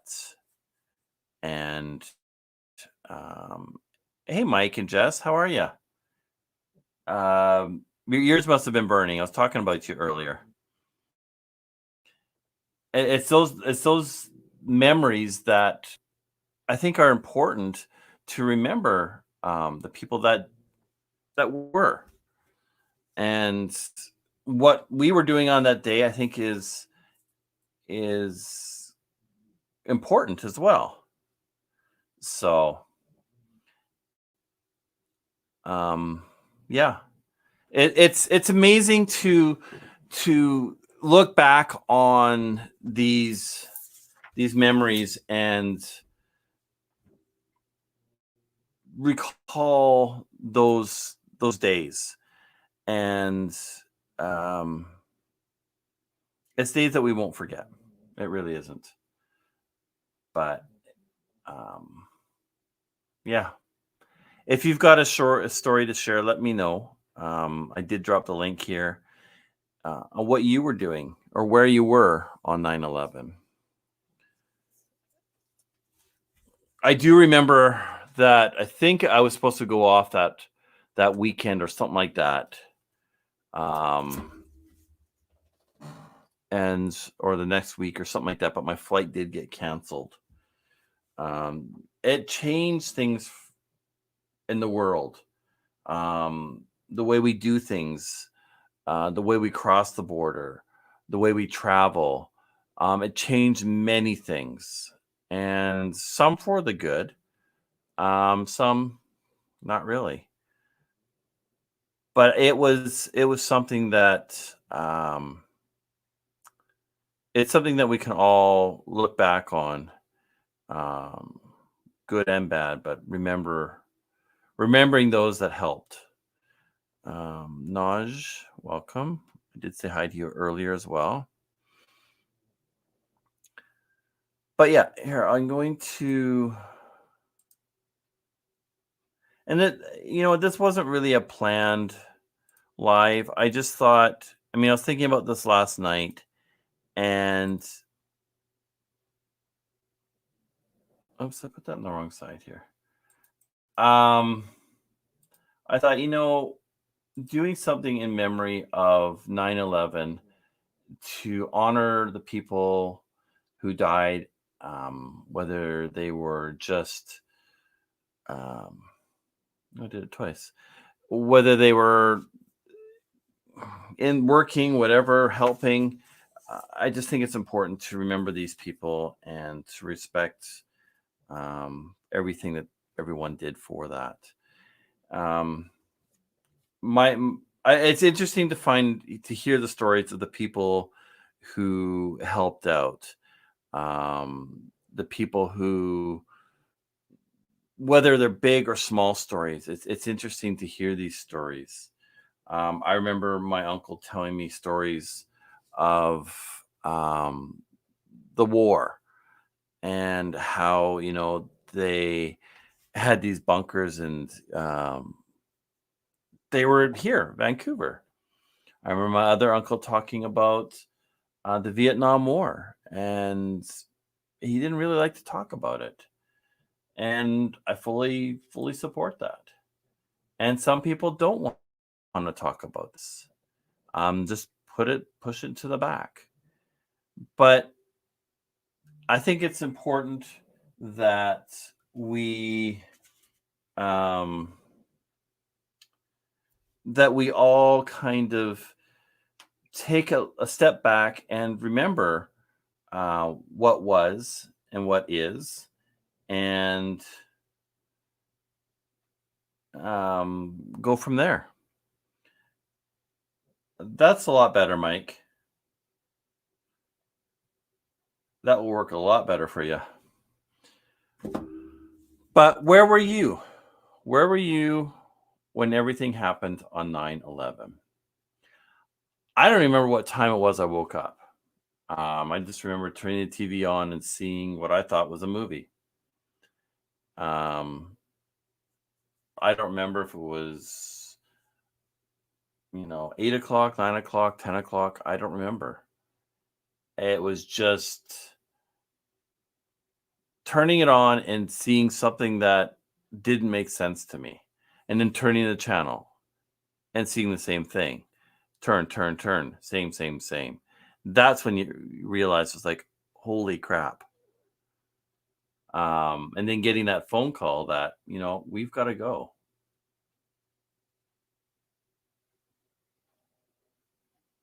Yeah. We had 2 planes that were grounded, one in Vancouver and one in Abbotsford. I was called out to Abbotsford because I had my security license, and we had to. They wouldn't let anybody off because of the suspicion that there was that these things could blow up. So we were called to Abbotsford Airport. There was, I think, the owner, which is a friend of mine, myself, and somebody else. And then the police were ended up showing up there as well. So we assisted the police. The bomb squad was there. And I don't remember a lot of the details. I just remember finally sinking in when we were there. It's like, what are we doing? Holy cow, what's happening? I remember some people having messages being sent to them. Back then, we didn't have video phones. We had our flip phones. We had our Nokias. We had older technology. So you would rely on people texting you or calling you for the information. And it was just, you didn't know really what was happening. I remember we felt way better once we found out that the plane was okay.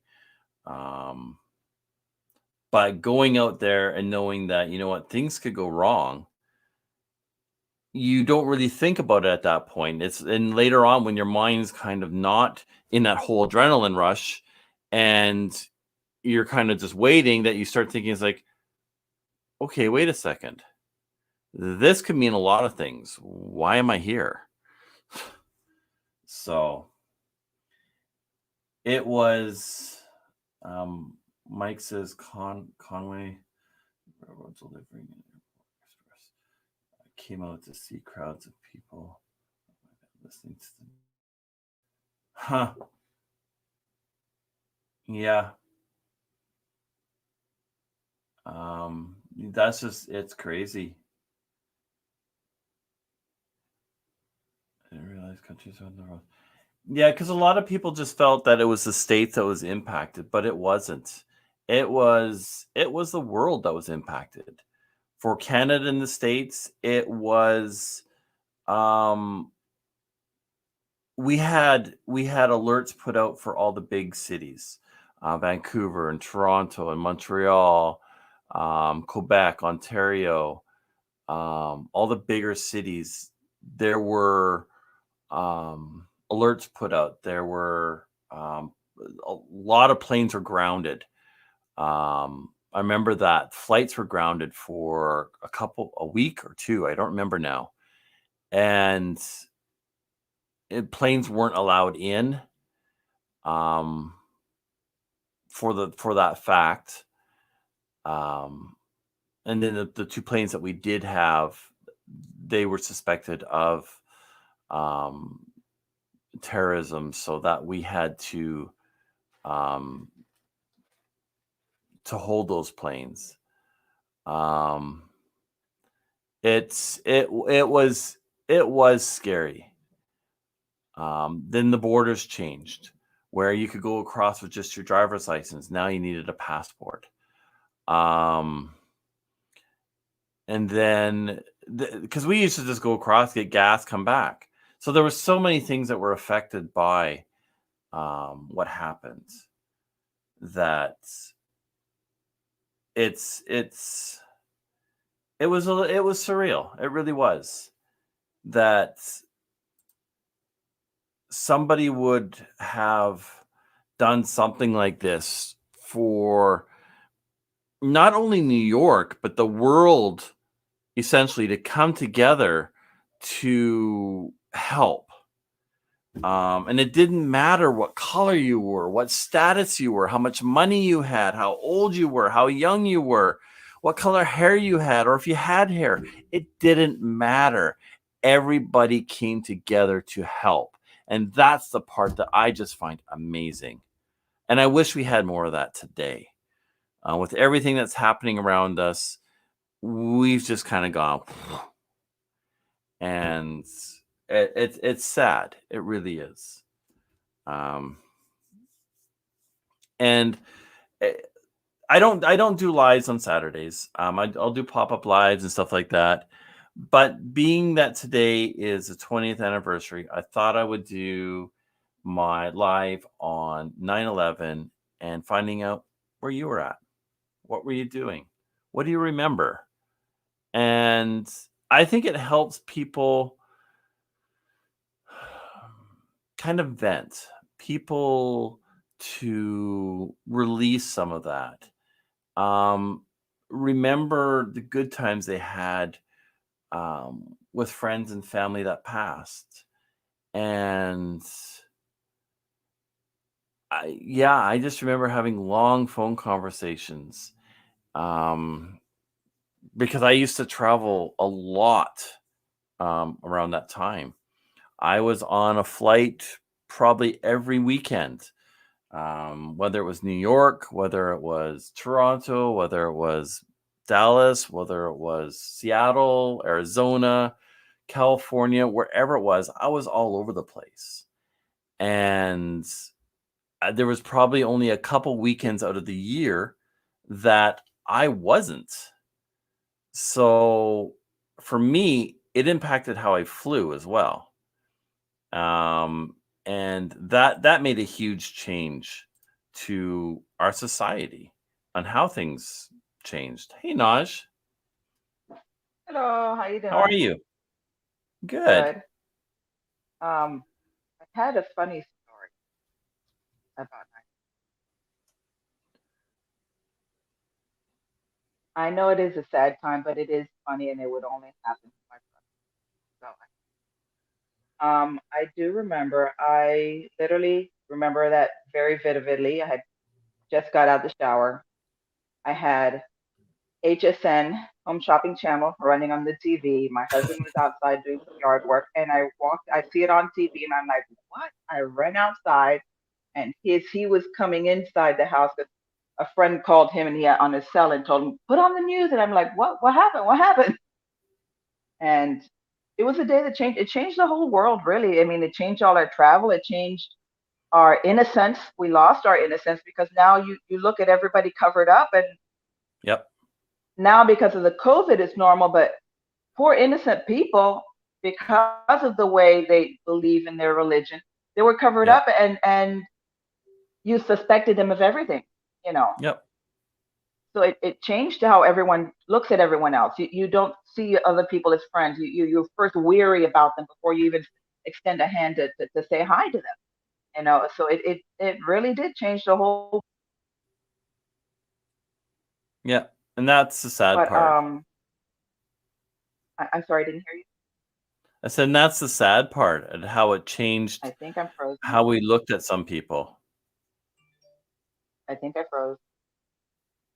You're choppy, but you're still there. I froze. I have to watch it on. You're good. Okay. Let me drop down and come back. Okay. But yes, it did change how we looked at people. We looked at people differently if they were from that area. We looked at it just changed how we saw things as well. And it's sad because of the anger she had at 9/11 when she was angry. They attacked us. She ended up getting. Oh wow, that's crazy, crazy, Brene. Holy cow! I was getting ready for work and went to knew that it was shut down since we were government employees, and a local airport was a couple miles away. Yeah, mother had Heart attack because of the anger she had.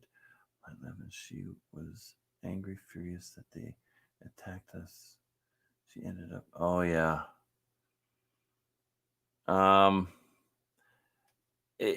Yeah. I think that it was a shock for a lot of people, and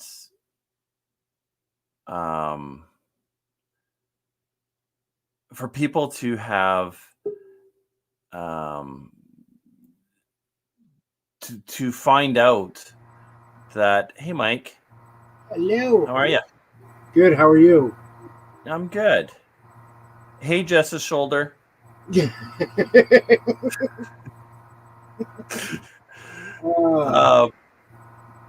But yeah, just looking back on some of these memories, it's just like, it's a lot sometimes. It really is. So how are you, Mike? We are doing well. We are doing well. Not leaving up here until the first week of October, but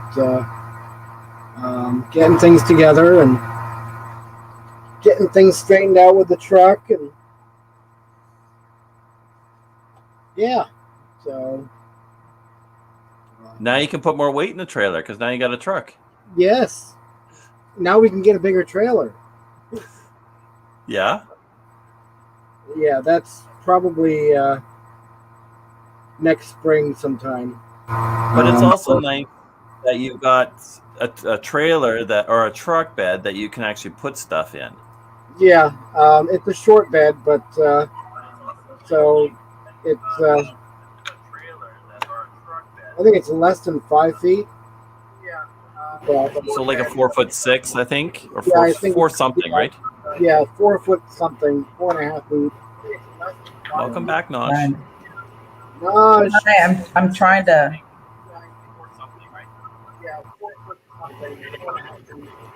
You sound good. You can hear me? I'm trying to. Okay, let me take this off. Okay, then I don't have to put this on. I didn't want to mess everything up. Well, my funny joke, well, it wasn't a joke, but it was a funny thing. Hi, Mike. We miss you guys. How's Jess? Why? I wanted Jess to is like show one you. of those what is it? Those things and in April, groundhog. She pops up and disappears. Yep.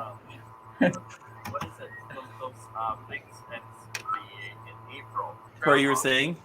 What I was saying is when 9/11 happened, my brother was living with some friends of ours and helping them reconstruct their house. They live in Connecticut, and they would go back and forth to New York. They were going that day to visit his friend's brother who lived in New York.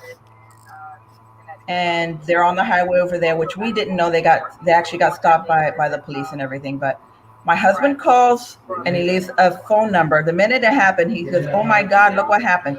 So he calls my brothers and he tells them, on the phone message, he goes, "Don't go to New York. Don't go anywhere." What else did you tell him? Honey. Quicker one. Yeah. Oh, he told him, "Look what happened in New York. You look like one of those freaking Talibans, And at the time, we didn't know what happened. I mean, he didn't know what happened. So he's over in New York. Long story short, he gets stopped by the police. The next thing I know, like 2 days later, I'm calling my brother. Didn't get a hold of him. And the FBI calls us. Called my husband. Huh. And he says, "The FBI." And he goes, "Who are you?" He goes, my husband first thought it was a joke. And he goes, "No, this is the FBI." And he goes, "How do you know this person?" My brother. And he, he said, "Yeah, I know him. He's my brother-in-law." He goes, "Well, why did you call him, telling him a warning? You look like a freaking Taliban. Don't go to New York. What is his problem?" He goes, "Have you seen my brother?" This is him.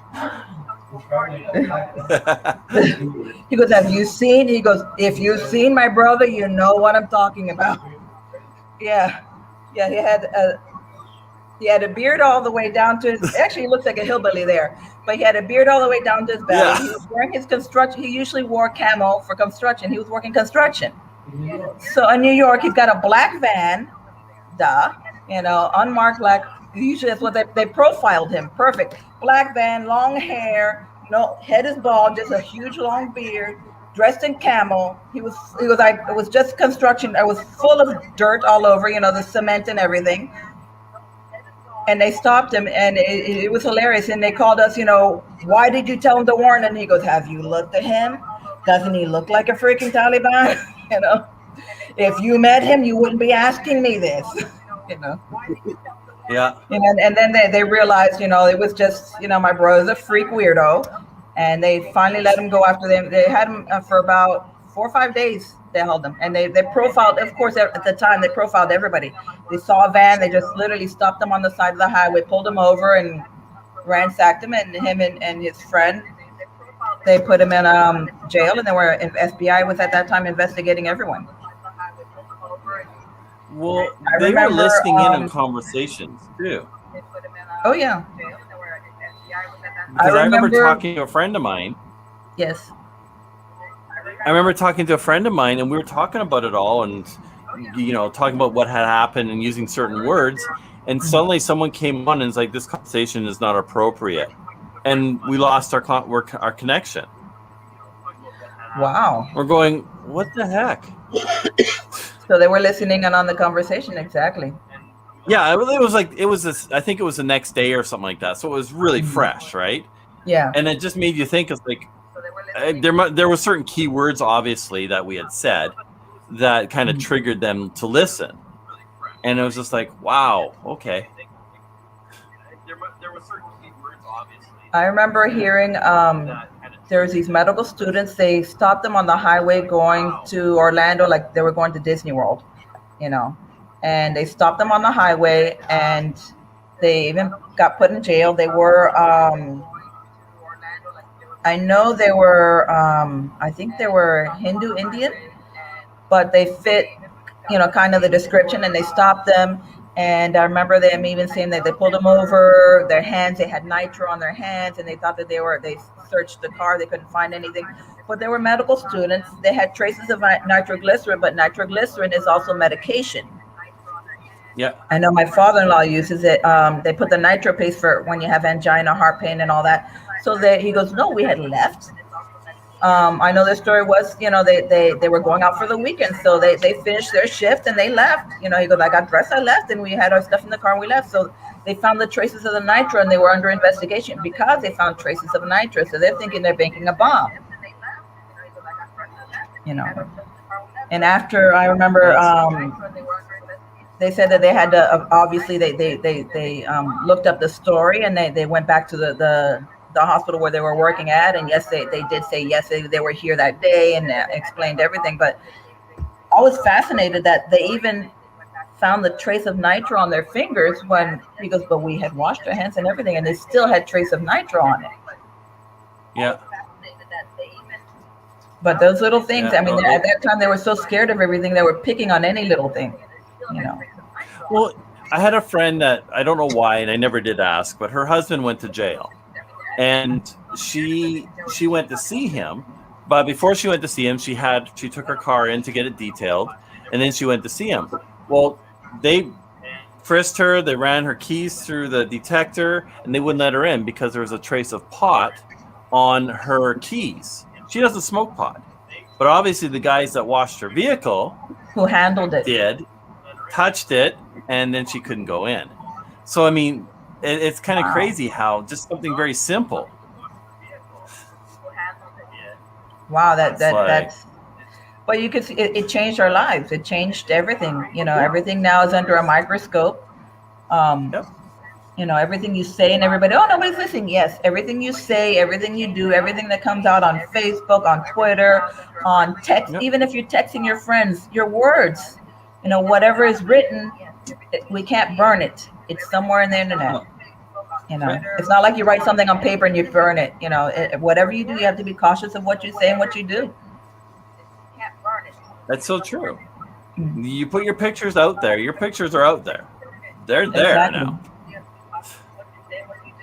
And So kids it's nowadays don't realize that they'll take pictures in weird poses, and it's like, they're little kids doing stuff because so and so did it, or I want to do it on TikTok, and and they don't Yep. realize how that can affect, especially even your future.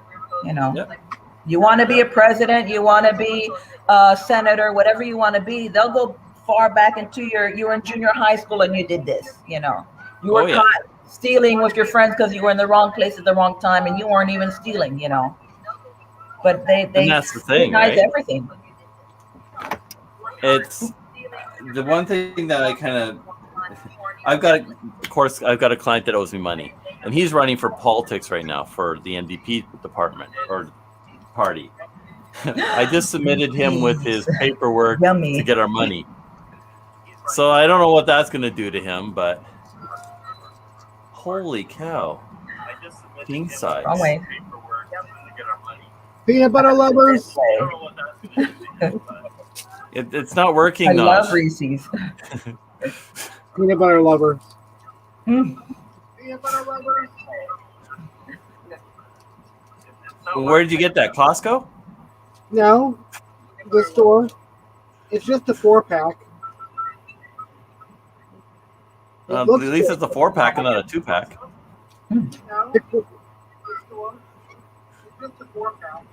That's crazy. Wow. Homeland Security began. I feel that this tragedy can happen again. Well, and exactly, Fairy Dust. I mean, it could. You never know. You really don't. Exactly.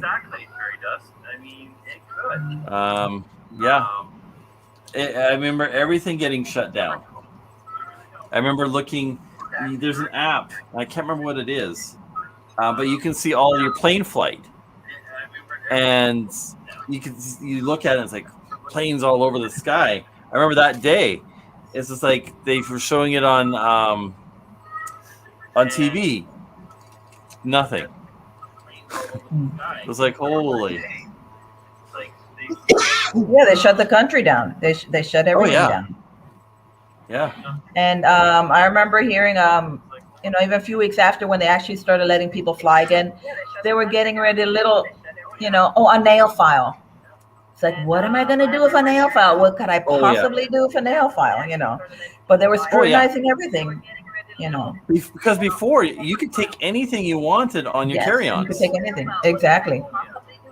Now it's just like you can't take a little bottle or whatever. I mean, yeah, there's certain sizes you can take, but it's just like Well, I remember on my honeymoon, I came back from St. Thomas and I brought a huge bottle of rum from over there. I put it on my carry-on with me. You can't do that now.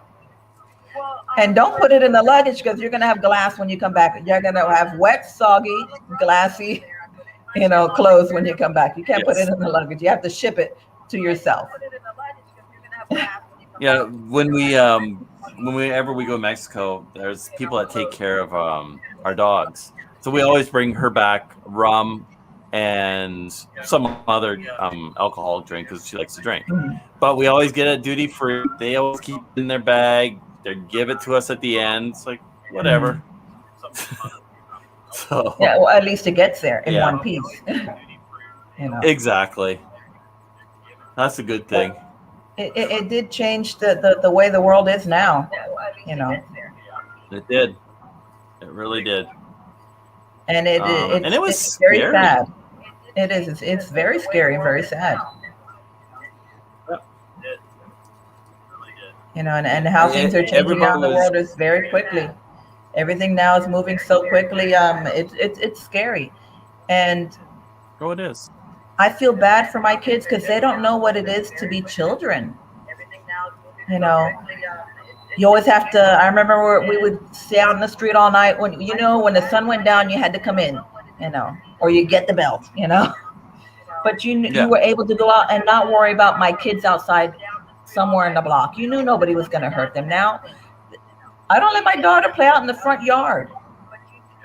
And she's 17 now. She just turned 17, but she knows she wants to play basketball in the front. She leaves the door open so at least I can hear her, because I don't have a fence. We don't have a fence in the front yard because we live in a community. But she tells me what could possibly happen here. You know, many things can You happen. never Oh, Mom, know. you're paranoid.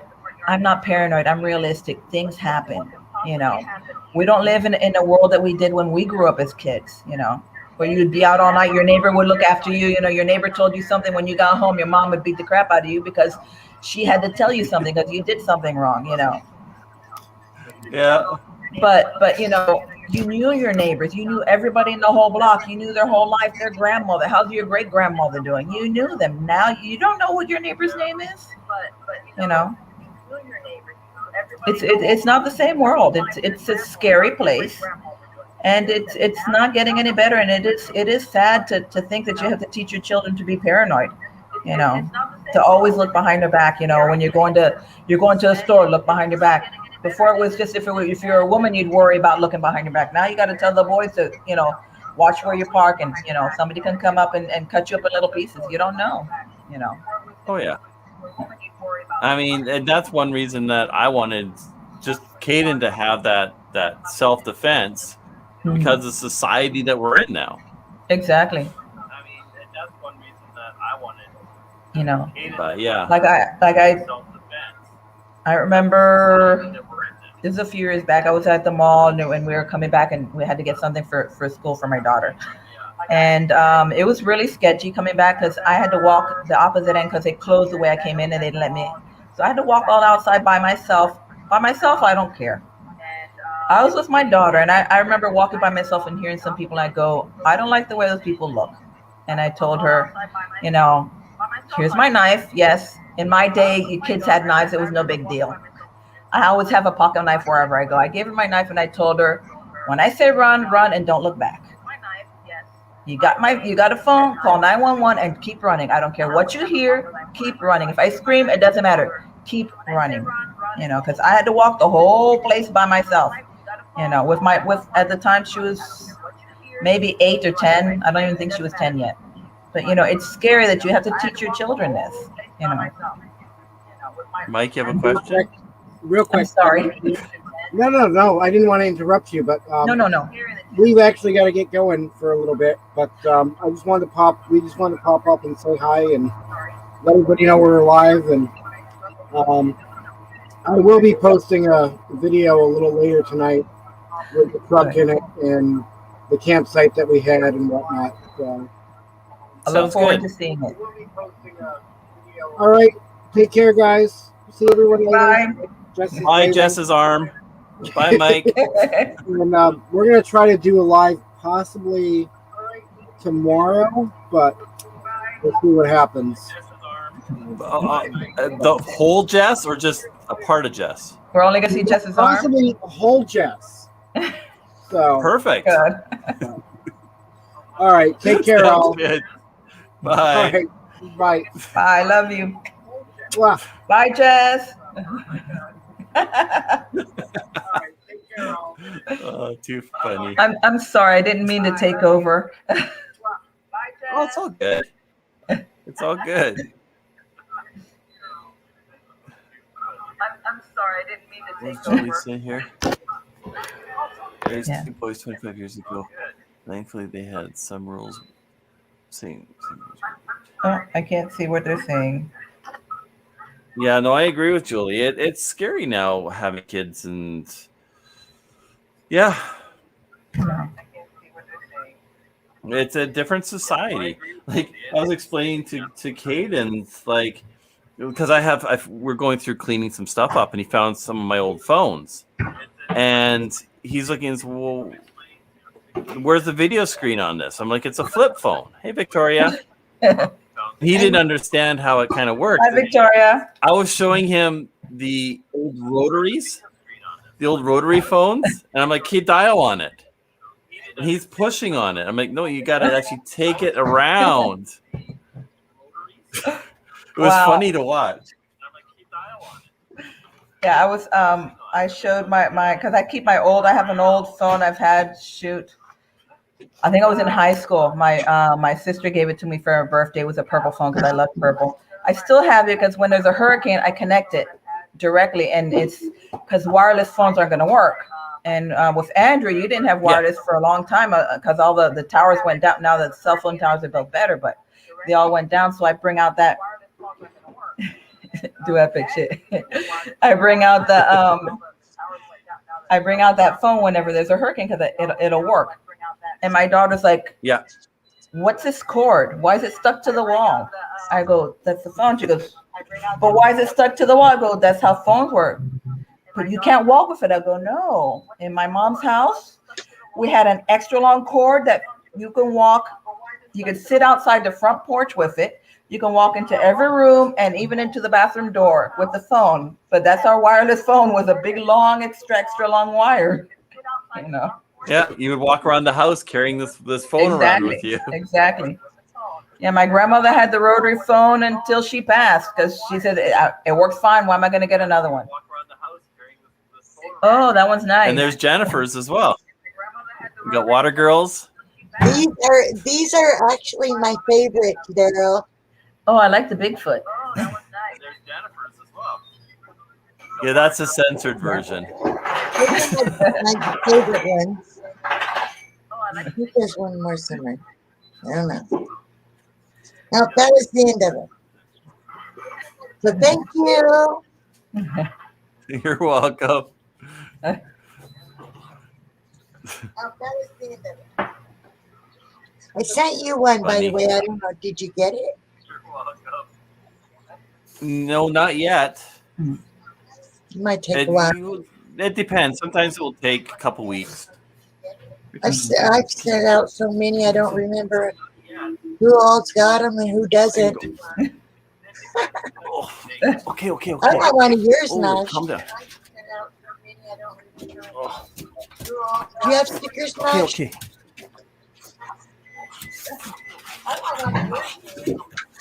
Okay, you're moving too fast. Holy cow. Do you have stickers, Naj? Well, where did I lost my mouse. You don't have a cat, do you? Oh, thank you. I do. I have many cats. So maybe that's where your mouse went. Actually, I do. Let me see if I can find him. There he is. Maybe that's where your mouse went. See the doggy? Tashi? See the doggy? Tashi, see the doggy? No? Look, there's a cat. And there's a cat. And she's... Look, see the kitty? Yeah? You see the kitty? Look, it's got pretty green eyes, that kitty. He had to put his 2 cents up that. Look, it's got pretty green eyes, that kitty. I was chasing he has Travel Dreamer. He did. Out of our yard. Well, I'll drop down and give you an old time. Nice talking with you, Naj. Naj, do you have stickers? No. You don't? Darn.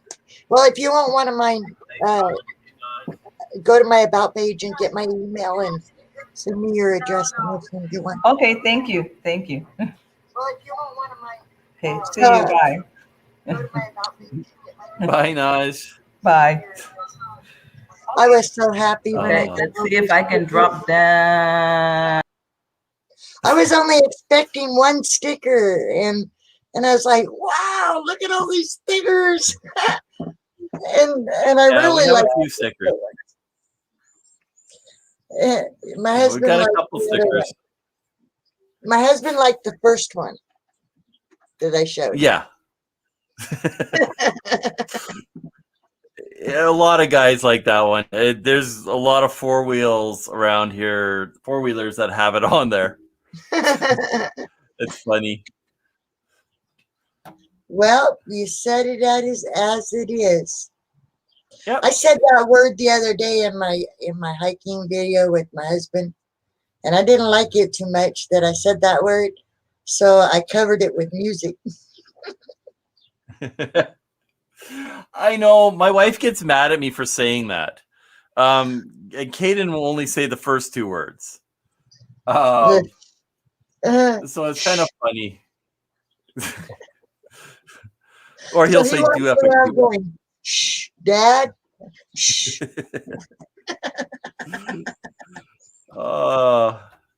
But it's just, I don't know. I think that's just, it's and do epic stuff. I remember that, Daryl. Stuff doesn't really work as much. So how are you doing? I'm doing okay. I'm doing okay. So do you remember what you were doing during 9/11? No, but I remember watching it and everybody calling and talking about it and crying and Yep. just an emotional roller coaster and praying about all of those people. And I mean, it wasn't just the one day. You didn't just, that day it happened. It was like that month it happened. That month and a half That it month. happened. It didn't go year. away. Yeah, it didn't. I mean, that was the worst terrorist attack at the time. So, you know, and it wasn't just the towers. There was another building, and there was a field full of people.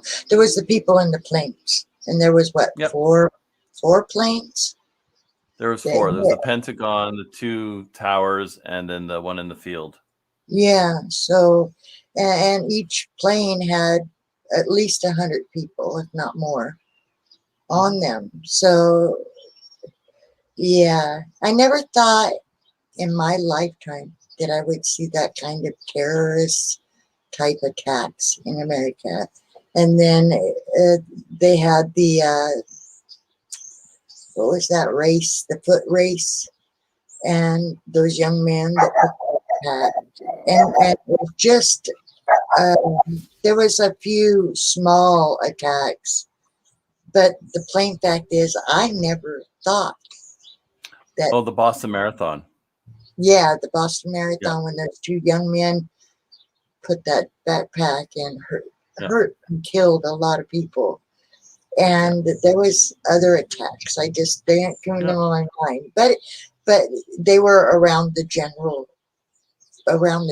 time, you know, that the towers was the biggest one, and that's what stands out because it was the biggest one and the most people died. Yeah. You know, it's like I never thought that I'd see all Americans walking around with masks. I'd watch these videos of China, you know, and everybody wears masks. And everybody is, when you do see people, they're kind of like, they don't smile a lot over there. You can't tell people are smiling because you're wearing a mask. Well, even the ones that aren't wearing a mask, it's like these people are playing music and in the streets over there. I've seen a few videos like that, and the people were so straight-faced. And I smile at everybody, or when I'm on my bike, and I do, you know, a head nod or say hello or have a good day, you know. And used to be everybody would either nod back, say hello, or you know, return the have a good day. But here recently, and for a while now, I don't even do it anymore because people don't give you those. It's different, you know. The atmosphere is different in America now. And so, Well, it is here too. Like generally, if somebody here, and probably in the States too, you let them in, they'll thank you for it. Now it's just like they feel entitled. They're in. They don't care. Well, I didn't have to stop, but I did to let you in. And hey, I want some of the white privilege. You know what I mean? I want some white privilege because I've been hearing that a lot, you know, and I want some of that because I don't think that that's true. To me, I don't. I'm just playing. I don't I'm see. just playing. To me, color is. I don't see color. I see the I person. don't either. I do I've too. never looked at a person differently because they are a certain color. I've got friends all different colors. I do. I got Except that purple. my family, Daryl. I've got African Americans in my family. Well, I don't even know what the proper word for it is because you get scolded for saying the wrong thing anymore. And so you kind of get nervous about what to say. I mean, if you say black person, is that a racist? You know, but how do you describe a nationality if you don't say it, you know? But I have Black people in my family. I have Laotian people in my family. I have Spanish people in my family. I'm trying to think of other national. I have Native American people in my family.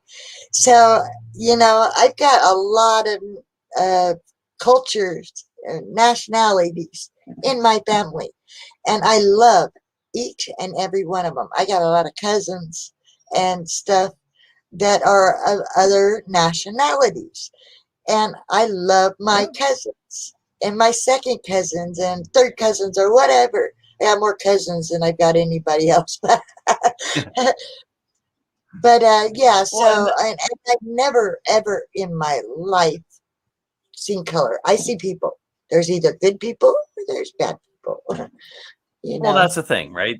And it's like a friend of mine. We were going to start a company up, and we were going to call it Salt and Pepper to confuse people because I was going to be pepper and he was going to be salt because I'm white and he was black. But I mean, Yeah. for us, we were playing on it because people were just so naive that it was just kind of like, but yeah, it's just kind of like. But that incident behind you, I feel, is kind of the beginning of America and Canada, it sounds like, too. Their downfalls, the decline of the way it used to be. The problem is we have, and this is the problem. There is racism, no doubt in that. But I think with that incident that happened, that escalated it to a whole new level because we started looking at people from that country that, you know, everybody was this, but they're not. So we started looking at everybody differently at that point. And same with the COVID. We started blaming another country for everything, and they started getting picked on and everything else. And it's just like, not a country and it's not a nationality, people. It is people. yes. There is good and bad in every single culture, and we all are the same. There's good and bad in America. There's good and bad in wherever you go. I mean, and believe me, the good people don't like the bad people, and the bad people unless don't you're like Canadian, because Canadians are perfect, right? Not. Yeah. We're all perfect. No. But yeah, no, you can't judge a culture or a nationality because of the few bad apples in the bunch. You got to throw those bad apples to the side and you keep the good ones. Yeah. Make your apple pie. But the problem, and the argument will be there, but you had a bad apple beside a good apple. What's going to happen to that good apple because it was touching the bad apple? Is it going to start going bad? If you leave it long enough. Exactly. So, yeah, you don't want to mix with the bad apples because not necessarily the good apple's not going to rub off on the bad apple. But the bad apple might influence the good. So, yeah, what's nice saying?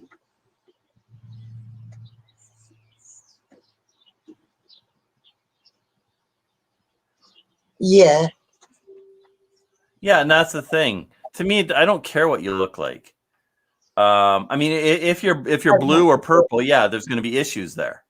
But hey, I Rob don't again. even think I'd have an issue with them. As long as they don't want to hurt me or be mean to me.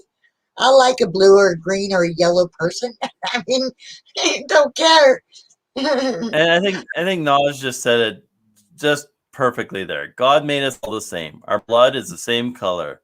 We all need Well, to if breathe they're air and live. or something like that, then I don't know that they're exactly the same. Because as far as I know, there's no green and purple people, and I would be very curious and start asking a lot of questions. Oh yeah, me too. I just wanted to come up, Doe, and thank you so much for those stickers. You brighten my day with that. I love them. Oh, you're welcome. And your card. Let's see. You're welcome. I want to pull a card off. What does it say? Thank you so much for being part of our community. Oh, that's Joni. What am I thinking? That was Joni. She just sent me one too. Didn't you send me a card? I thought you did. Where is it? Well, can't find it. I love your envelope. That was pretty awesome too. Yeah, I get a little carried away with my designs. I was like, wow, I've never gotten one with the envelope was that way too. That was pretty cool. Well, it Anyway, all started back many years ago when I was sending resumes off. I wanted my envelope to stand out, so I started getting really creative with my envelope designs. So that was. I mean, I've never gotten one that had the logo on it like that. That was like pretty even cool. this one, this is just my company one, but I mean, as you can see, it's got like a blue line on it, actually, which probably won't show because of the green screen. Yeah, I see it. But it's just simple, clean. Addresses on the back. But yeah. That's pretty cool. It is. All right, Daryl, I'm going to drop down. I just wanted to come up and say thank you. And Naj, I enjoyed you over at Be Ready's. That was fun. All right. God Thanks, bless. Victoria. Stay Bye. safe. You too. Stay healthy. Bye. Bye. It's hearing people's stories and kind of reliving all the good times, not as much the bad times, I think is important for us. And I want to thank everybody that gave their lives to help other people and who lost loved ones as well. You know, it was a tragedy. It changed the world and it changed how we did things. And you know what? Some things needed to change. But thank you everybody for joining us tonight. I'm going to wrap this up. I want to say we love you and remember to get out there and Do epic shit. Don't live by the what ifs in life. If you live by the what ifs in life, you will never be able to do anything because you're always going to wonder, what if I would have done that? So get out and do it. See you guys. Till next time. Bye. Bye.